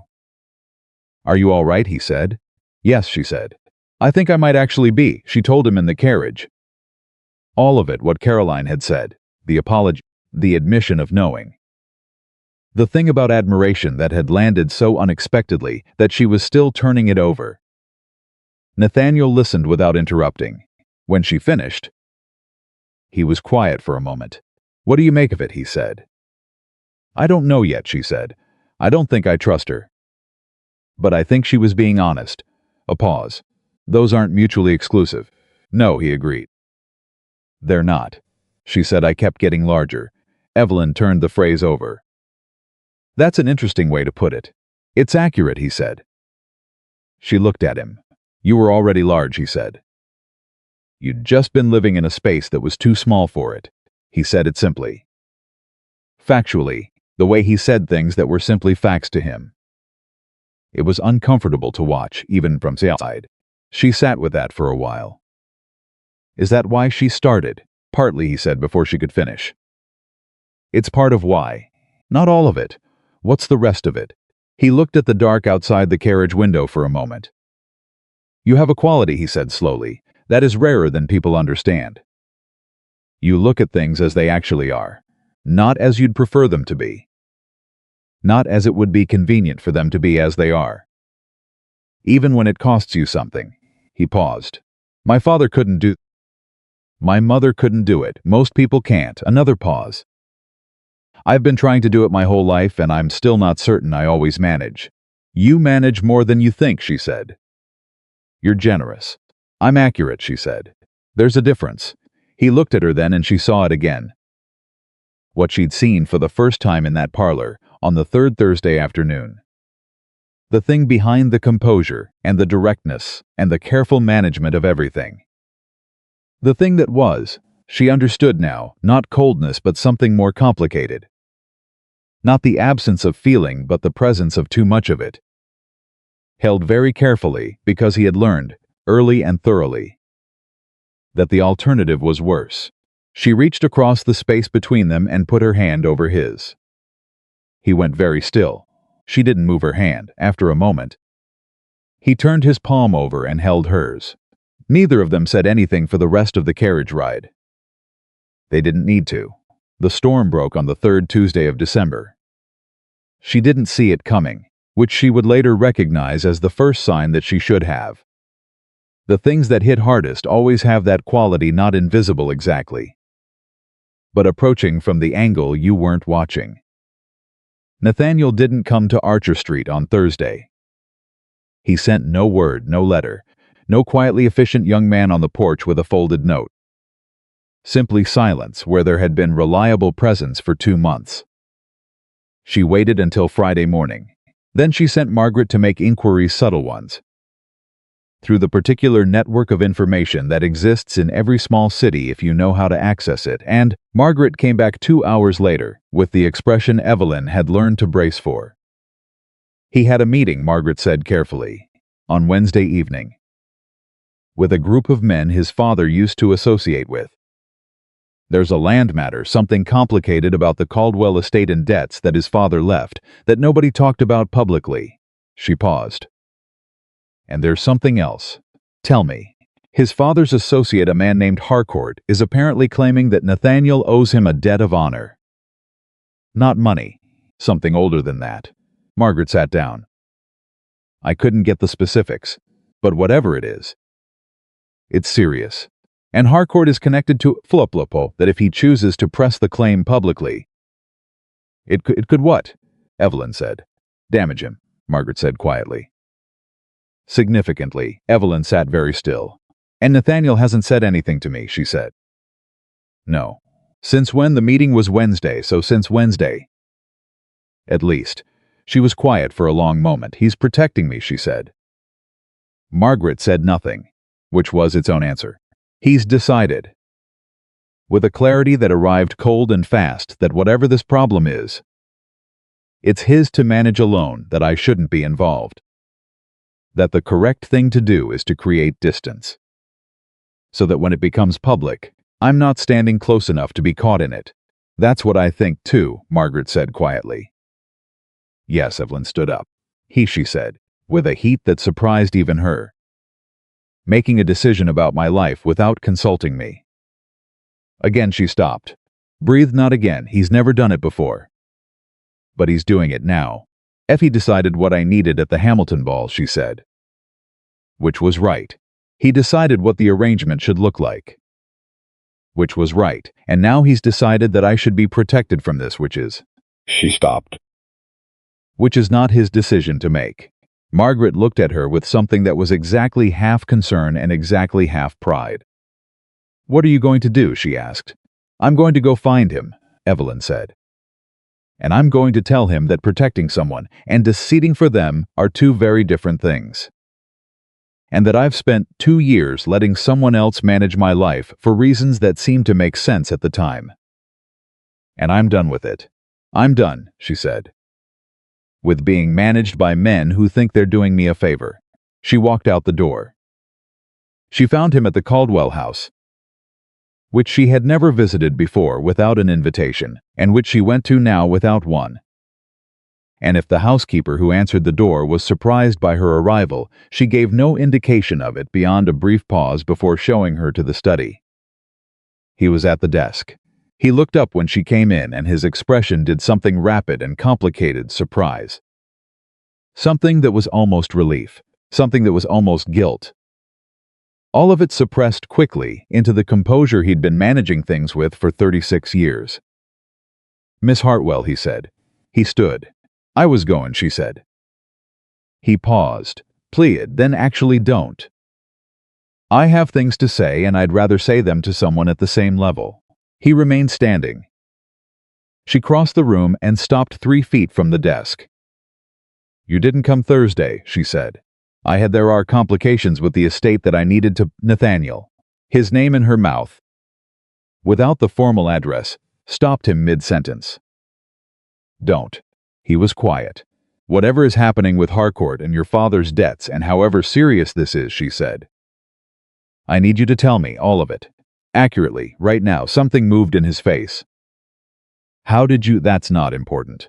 What's important is that you made a decision, between Wednesday night and this moment, to handle this alone. To create distance from me so that whatever fallout comes doesn't land near me." She held his gaze. "That's what you decided." He said nothing, which was confirmation. "I told Theodore something in October," she said. "When he came to Archer Street the second time, I told him that you see me, all of me. The whole of who I am." She paused. "I need that to be true in both directions. I need you to see me clearly enough to understand that I am not someone who needs to be shielded from difficult things. I am someone who can stand next to difficult things and remain standing. You know this. You saw it first." His expression had changed. The composure was still there, but something underneath it was shifting.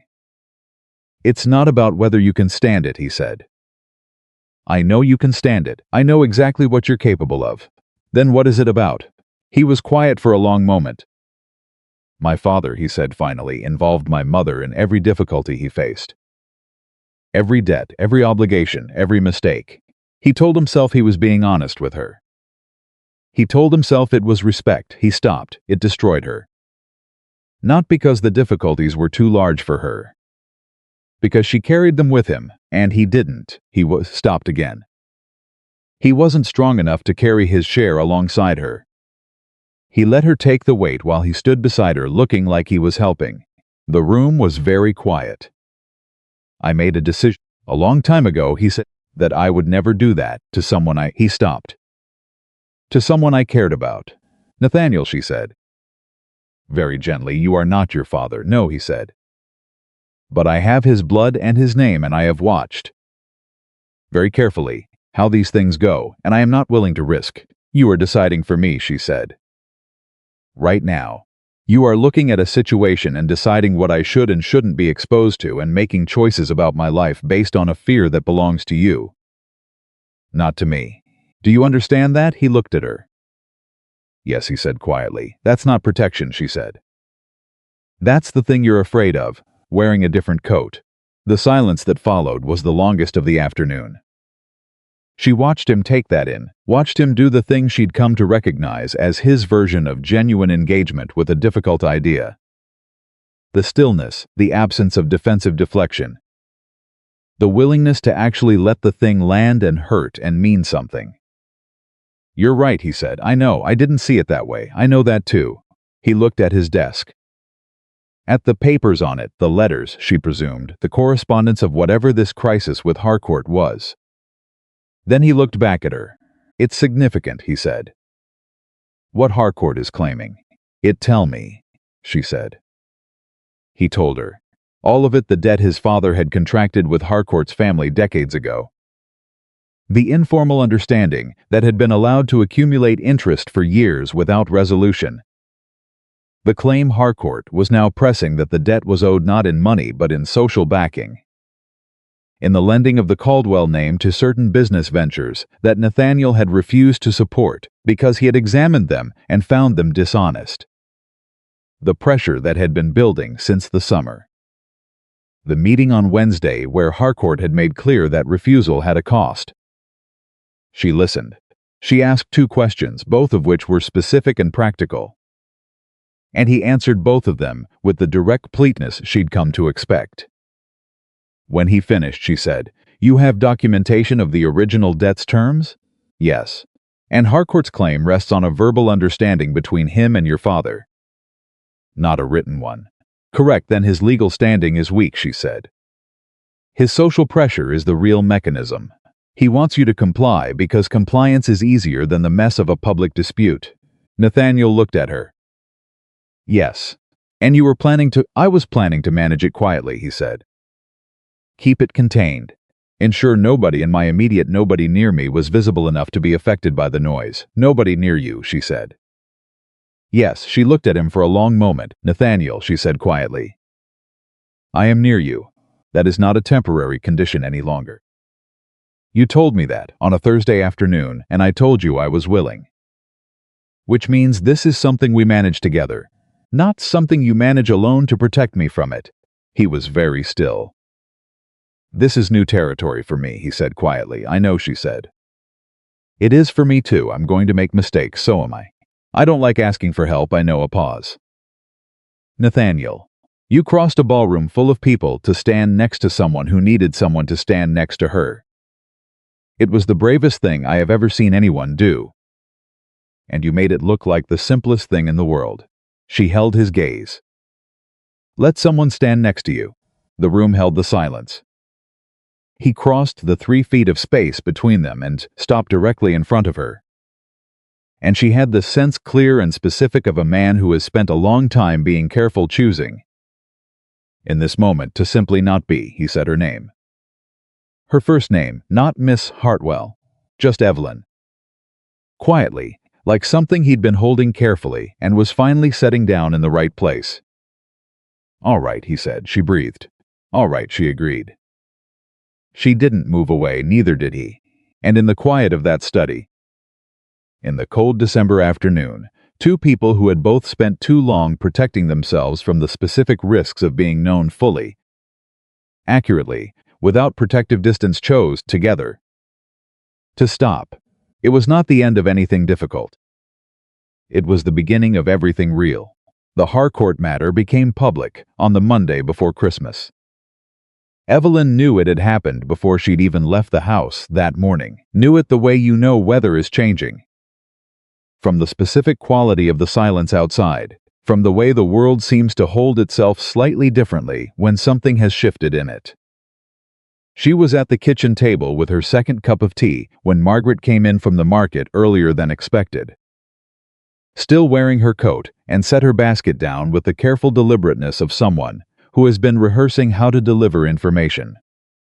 It's out, Margaret said. I know, Evelyn said. You couldn't know.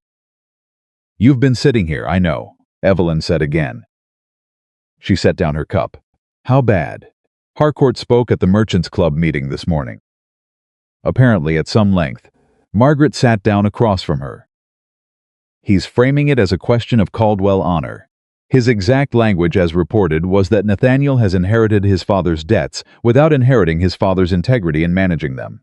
The words landed with precision. Evelyn sat with them for a moment, feeling their weight and their specific cruelty the way they were designed, not just to damage Nathaniel's reputation, but to attach that damage to his character, to make it look like a pattern, a bloodline, an inevitability. He's smart, she said. Too smart, Margaret agreed. Did he? Margaret hesitated. One beat too long. He mentioned, she said carefully, that Nathaniel's recent social activity suggested a man more interested in rehabilitating an abandoned woman's reputation than in addressing the legitimate obligations of his family name. The silence in the kitchen was very specific. He used me, Evelyn said. Not with heat. Simply as an observation, accurate, clear, and requiring a response. He used the arrangement, Margaret said. The version he knows about. Which is the public version. Which is the version that makes it look like Nathaniel's attention to me was distraction from his real responsibilities, Evelyn said. Or worse, a performance. An attempt to build social capital while avoiding financial ones, yes. She stood up. She was already thinking. She sent word to Nathaniel within the hour. His response came back in 20 minutes, not a letter this time. But the man himself, arriving at Archer Street, with the particular expression of someone who has been managing a crisis since before dawn and has not yet slept. She brought him to the kitchen. Her mother, who had an instinct for when a room needed fewer people in it, Found somewhere else to be. Margaret stayed because Margaret always stayed when it mattered. And because Evelyn needed one witness she completely trusted. Tell me where it stands, Evelyn said. He sat down. He looked, for the first time since she'd known him. Genuinely tired. Not defeated, she understood by now. The difference. And Nathaniel Caldwell did not do defeated, but carrying the specific weight of a man who has been careful and organized and managed everything correctly and has still had the ground shift under him. Harcourt has 3 men willing to support his account of the original agreement, he said. 2 of them I can challenge with documentation. One of them, he stopped. One of them was present at a conversation between my father and Harcourt that I cannot contradict because I wasn't there. What was the conversation? My father apparently agreed to a verbal addendum to the original debt, extending the terms, including a provision about future social cooperation. He looked at the table. I have no record of this because it wasn't written. I have only my father's. My father is dead. I can't ask him what he meant or what he agreed to, or whether the account being given now is accurate. Is it? Evelyn said. He looked at her. I don't know, he said. That's the honest answer. My father was capable of that kind of agreement. He made decisions I didn't always know about. For reasons I didn't always understand. A pause. He wasn't a dishonest man. But he was a man who prioritized keeping peace over keeping records. And Harcourt knows that. So Harcourt is exploiting a gap in the documentation, Evelyn said. Using your father's death and your ignorance of the specific conversation as leverage. Yes, and the social framing, the thing about the arrangement. About me that's designed to make you look distracted. Unfocused, like a man who can't be trusted to manage serious obligations. Yes, she looked at him steadily. What does he actually want? His name attached to the Caldwell land acquisition in the spring, Nathaniel said. A 30% share of the profits in exchange for withdrawing the claim and the public pressure. And if you give it to him, it goes away, Nathaniel said. And he walks away with 30% of something he contributed nothing to and has no right to. And if you don't, it gets louder, he said. More public. He has enough connections that he can make it loud enough to matter. He looked at her directly. And he will specifically continue to frame your involvement with me as evidence of my unreliability. He said he told me directly on Wednesday that a man who courts a scandal as a social maneuver cannot be taken seriously as a business partner. The kitchen was very quiet. He's using me as a weapon against you, Evelyn said. He's trying to, Nathaniel said, and that bothers you. More than any other part of this, he said. With a flatness in his voice that was not calm, but was the thing just beneath calm. The place where real anger lives in a disciplined person. She looked at him for a long moment. All right, she said. All right, what? All right, here's what we're going to do, she said. And I'm going to tell you, and you're going to listen. And you're not going to make any decisions about my involvement without my agreement. We established that on Friday. Something in his face shifted the tired lines of it, rearranging around something that was almost, in spite of everything, almost close to a smile. Evelyn, he said. I'm serious, Nathaniel. I know you are, he said. I'm listening. What she proposed was simple in its architecture and required considerable courage in its execution. She was going to attend the Alderman Christmas reception on Wednesday evening. Nathaniel was going to attend with her. They were going to walk into that room together, as they had walked into rooms together for 2 months. And they were going to do it without apology, without the defensive posture of people managing a scandal, without any of the visual language that would suggest they were responding to pressure. They were simply going to be there, together, without explaining themselves to anyone. That's it, Nathaniel said. That's the first part, she said. The second part is that Judge Alderman is going to be there. And I'm going to ask to speak with him privately. And I'm going to tell him exactly what is happening, the debt, the verbal claim, the documentation gaps, the pressure. All of it, clearly and accurately. The judge has no jurisdiction over. He has something better than jurisdiction, Evelyn said. He has standing. He has 30 years of legal and social credibility in this city. And he has, for reasons I suspect have more to do with his wife's opinion of me than anything I've done directly. Been watching what has happened to you and me this autumn, with something that looks very much like respect." She paused. "He's not going to fix this legally, but he's going to know the accurate version of events. And a man like Harcourt runs on the currency of people believing his account. When the most credible man in Virginia society knows that account is being constructed rather than reported, that changes the calculation."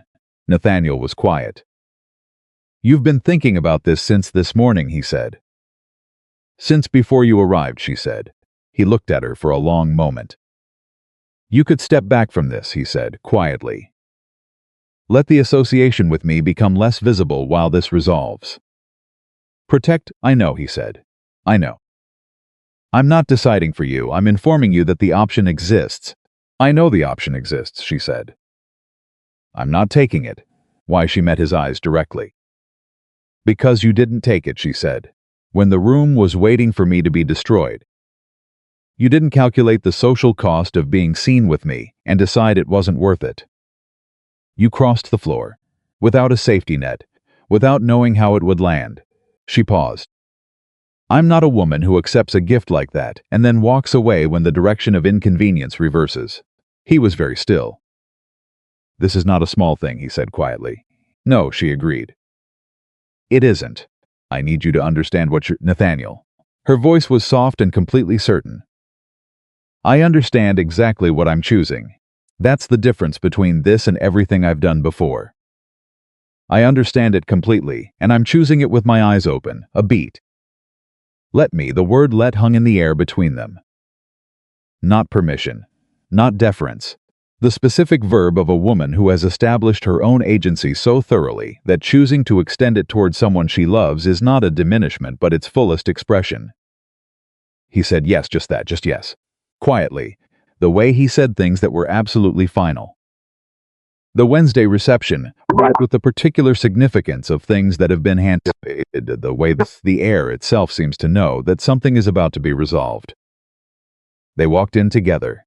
The room did what it always did when they entered, registered. Recalibrated, began its calculations, but this time, Evelyn felt it differently. Not as pressure, not as the weight of being watched by people waiting for her to fail. She felt it as something close to neutral, the simple fact of an audience.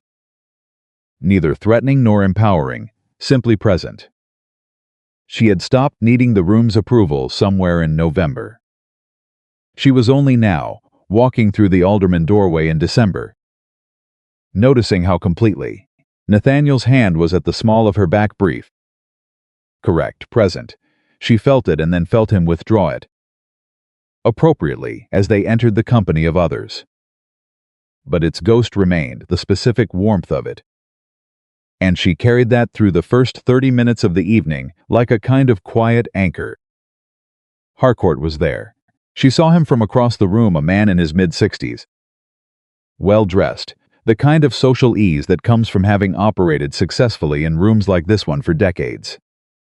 He was talking to two men she didn't recognize, and he had the controlled posture of someone who knows he is being watched and wants the watching to see confidence.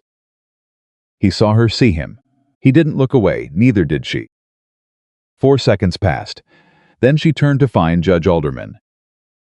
She found him near the far window, and she was direct about it, excused herself from the conversation she'd been maintaining with Mrs.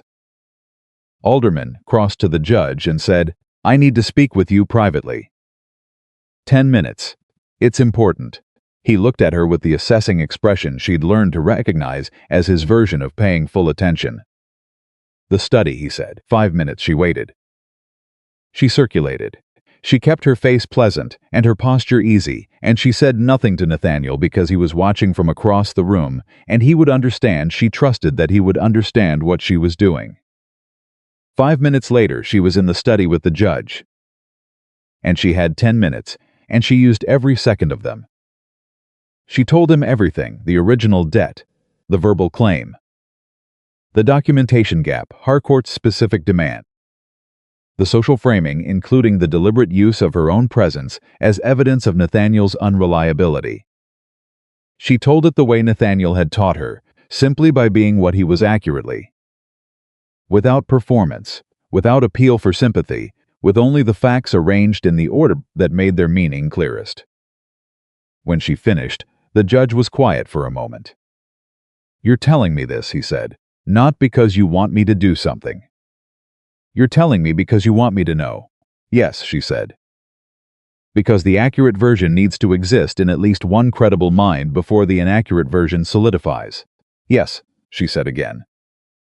He looked at her steadily. "Miss Hartwell," he said, "my wife told me in October that you had more substance than people were giving you credit for. I told her I'd reserve judgment, and she said." "I've stopped reserving it," he said. He stood up. "Leave Harcourt to me," he said. "I'm not asking you to—" "You're not asking me to do anything," he said. "I'm a judge. I know the difference between a legitimate debt claim and a leveraged social threat. And I know Harold Harcourt well enough to know which one this is." He moved toward the door. "I'm not going to do anything improper. I'm simply going to have a conversation with him this evening. As an old acquaintance, and I'm going to make certain he understands that the landscape of this particular situation is clearer to more people than he has assumed." He opened the door. "Thank you," she said.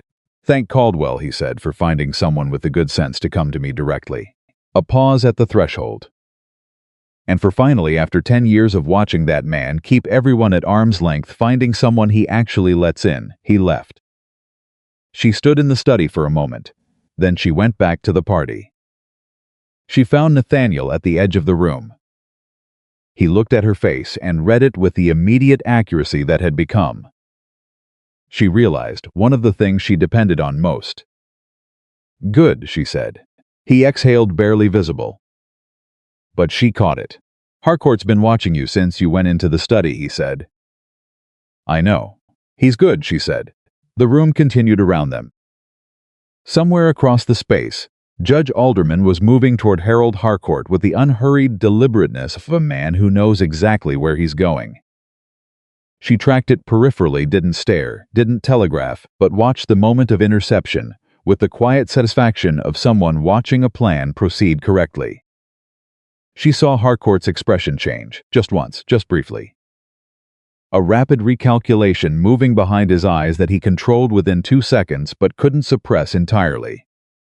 She looked away. "It's going to be all right," she said to Nathaniel quietly. "You don't know that," he said, "but I think it is." He was quiet for a moment. "When did you stop being afraid of not knowing?" he said. She thought about it honestly. "October," she said. "Somewhere in October. When I realized that I'd spent 2 years being certain about something that turned out to be wrong. And that the certainty had been the problem, not the uncertainty." She paused. "Not knowing what comes next is uncomfortable, but it's honest. And honest lasts longer." He looked at her with an expression she had seen building for weeks and was now, in this specific moment, complete. "I love you," he said.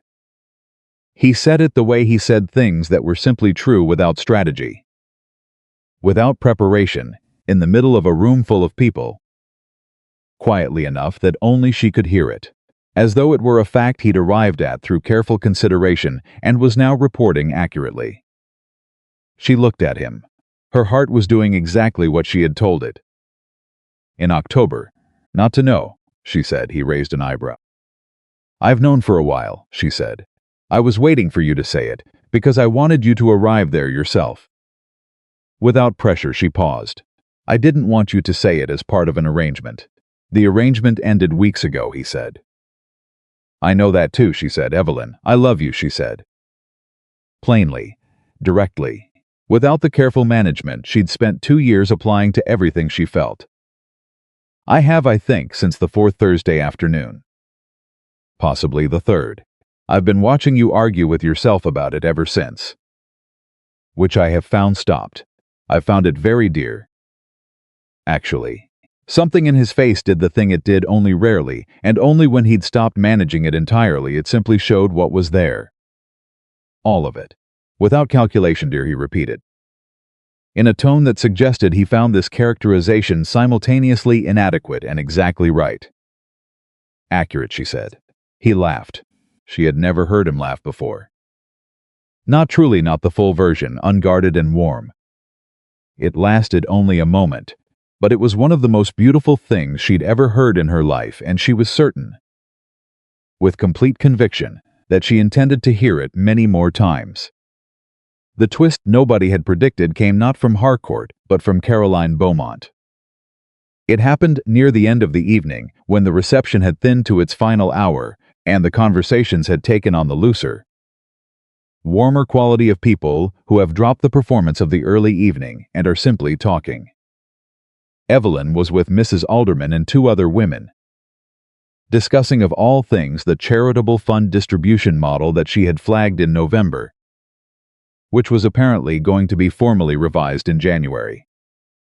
Caroline appeared at the edge of the group, not forcing entry, just present, available, with the careful posture of someone who is not certain of her welcome and is not pretending otherwise. Mrs. Alderman saw her first, a brief assessment, the kind that happens behind eyes, rapid and complete, and then Miss Beaumont. "Come join us." Caroline stepped forward. She looked at Evelyn once, briefly, a look that asked a question without words. Evelyn gave the smallest possible nod, and Caroline Beaumont sat down in the circle, among women who had no particular reason to include her and had chosen to anyway. And she said nothing immediately, just listened, which Evelyn was beginning to understand was the first and most important form of courage available to anyone trying to change the story other people told about them. Later, when the group had dispersed and they found themselves briefly adjacent, Caroline said quietly, "Theodore has left for Richmond." Evelyn looked at her. "He's taken a position with a merchant company there," Caroline said. "He told me before he left that he thought it was better for everyone." She paused. "He asked me to tell you if I saw you that he hopes you're well, and that he meant what he said at the Meredith house." "He did mean it," Evelyn said. Caroline nodded. She looked at her hands. "We were not," she said quietly, "what either of us thought we were going to be. Theodore and I." She was careful with the words, not asking for sympathy. Simply being accurate, in the way Evelyn had come to understand was the only real currency between people who wanted to deal honestly. "I think we were both in love with the idea of what the other person represented, rather than who they actually were." "That happens," Evelyn said. "It shouldn't surprise me as much as it did." A pause. "I had every advantage. I chose poorly with them." She looked up. "You had considerably fewer advantages and have done considerably better." "I had one very significant advantage," Evelyn said. "What?" She glanced across the room to where Nathaniel was standing in conversation with the judge, relaxed in a way she could read from 40 feet away. The specific ease of a man whose immediate crisis has been substantially diffused. "Someone who looked at me clearly," she said, "from the beginning, without deciding in advance what he was going to see." Caroline followed her glance. "Yes," she said quietly, "I can see that." They were quiet for a moment, two women standing in a room where, 3 months ago, the simpler version of their story would have made them permanent opposites. Villain and victim, winner and loser, the woman who was chosen and the woman who was left. None of that had turned out to be true, which was, Evelyn thought, perhaps the most important thing she'd learned all autumn. The real story was always more complicated than the one the room decided to tell. January arrived, and with it, a clarity that the ending months of the previous year had been building toward without quite completing. Harcourt's claim dissolved not dramatically, not with any public confrontation, but with the quiet inevitability of a structure that has lost its essential support. Judge Alderman's conversation at the Wednesday reception had apparently been thorough. Two of the men Harcourt had been relying on for social backing withdrew their support within the week. Without them, the claim had no mechanism. It was a verbal assertion by a man whose account was now being questioned by people with more credibility than he had. He did not press further. He left for Baltimore in the second week of January, which Virginia society registered with the particular relief of a body removing an irritant and then not discussing it, because discussing it would require acknowledging that it had existed. Nathaniel told her about it on a Thursday afternoon. Sitting in the front parlor of the Archer Street house, where they had been meeting since October. In the same chairs, with the same afternoon light coming through the same window. Except that nothing about it was the same as October. And they both knew it. Yes, she said. I want to say something, he paused. The specific pause she recognized the weighing. The arriving at accuracy. I've been thinking about what you said in December. In the study. About standing next to difficult things. And I've been standing next to difficult things alone for a very long time, he said. By design.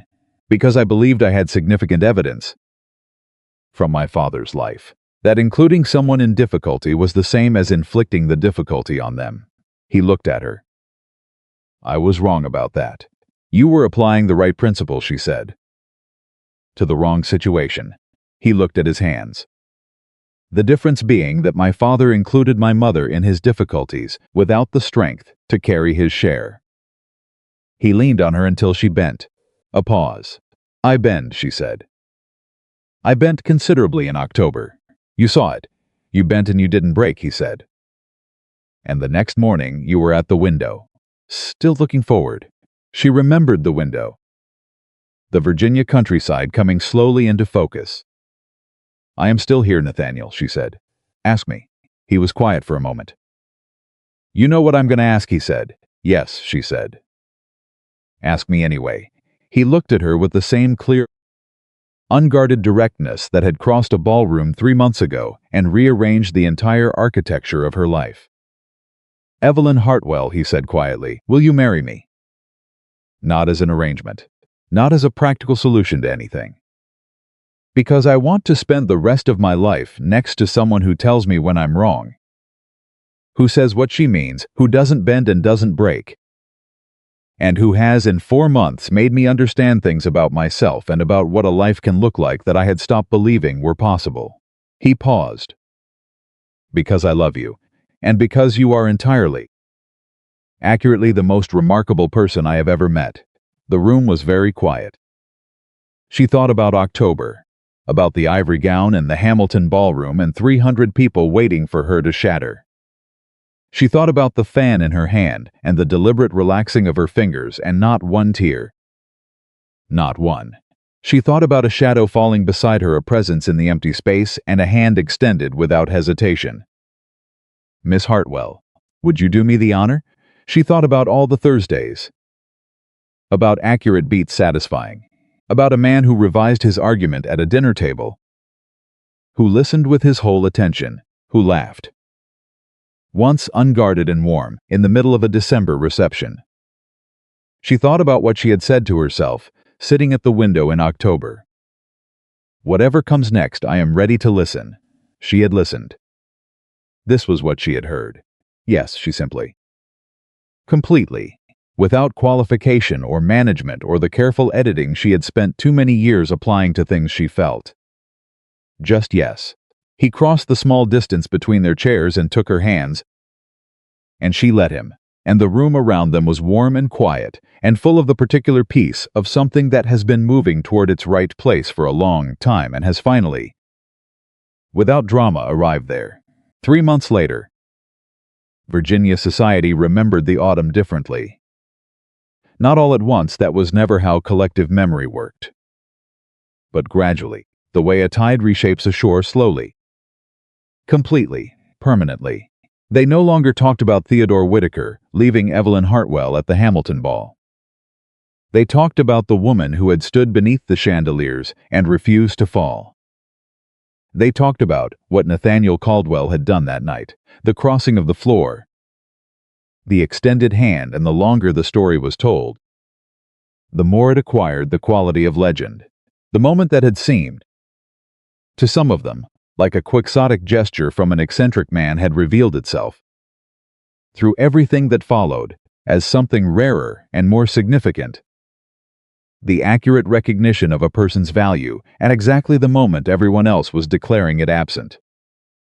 Mrs. Alderman said, at a January gathering, that Miss Hartwell was the most interesting woman to enter Virginia society in 20 years.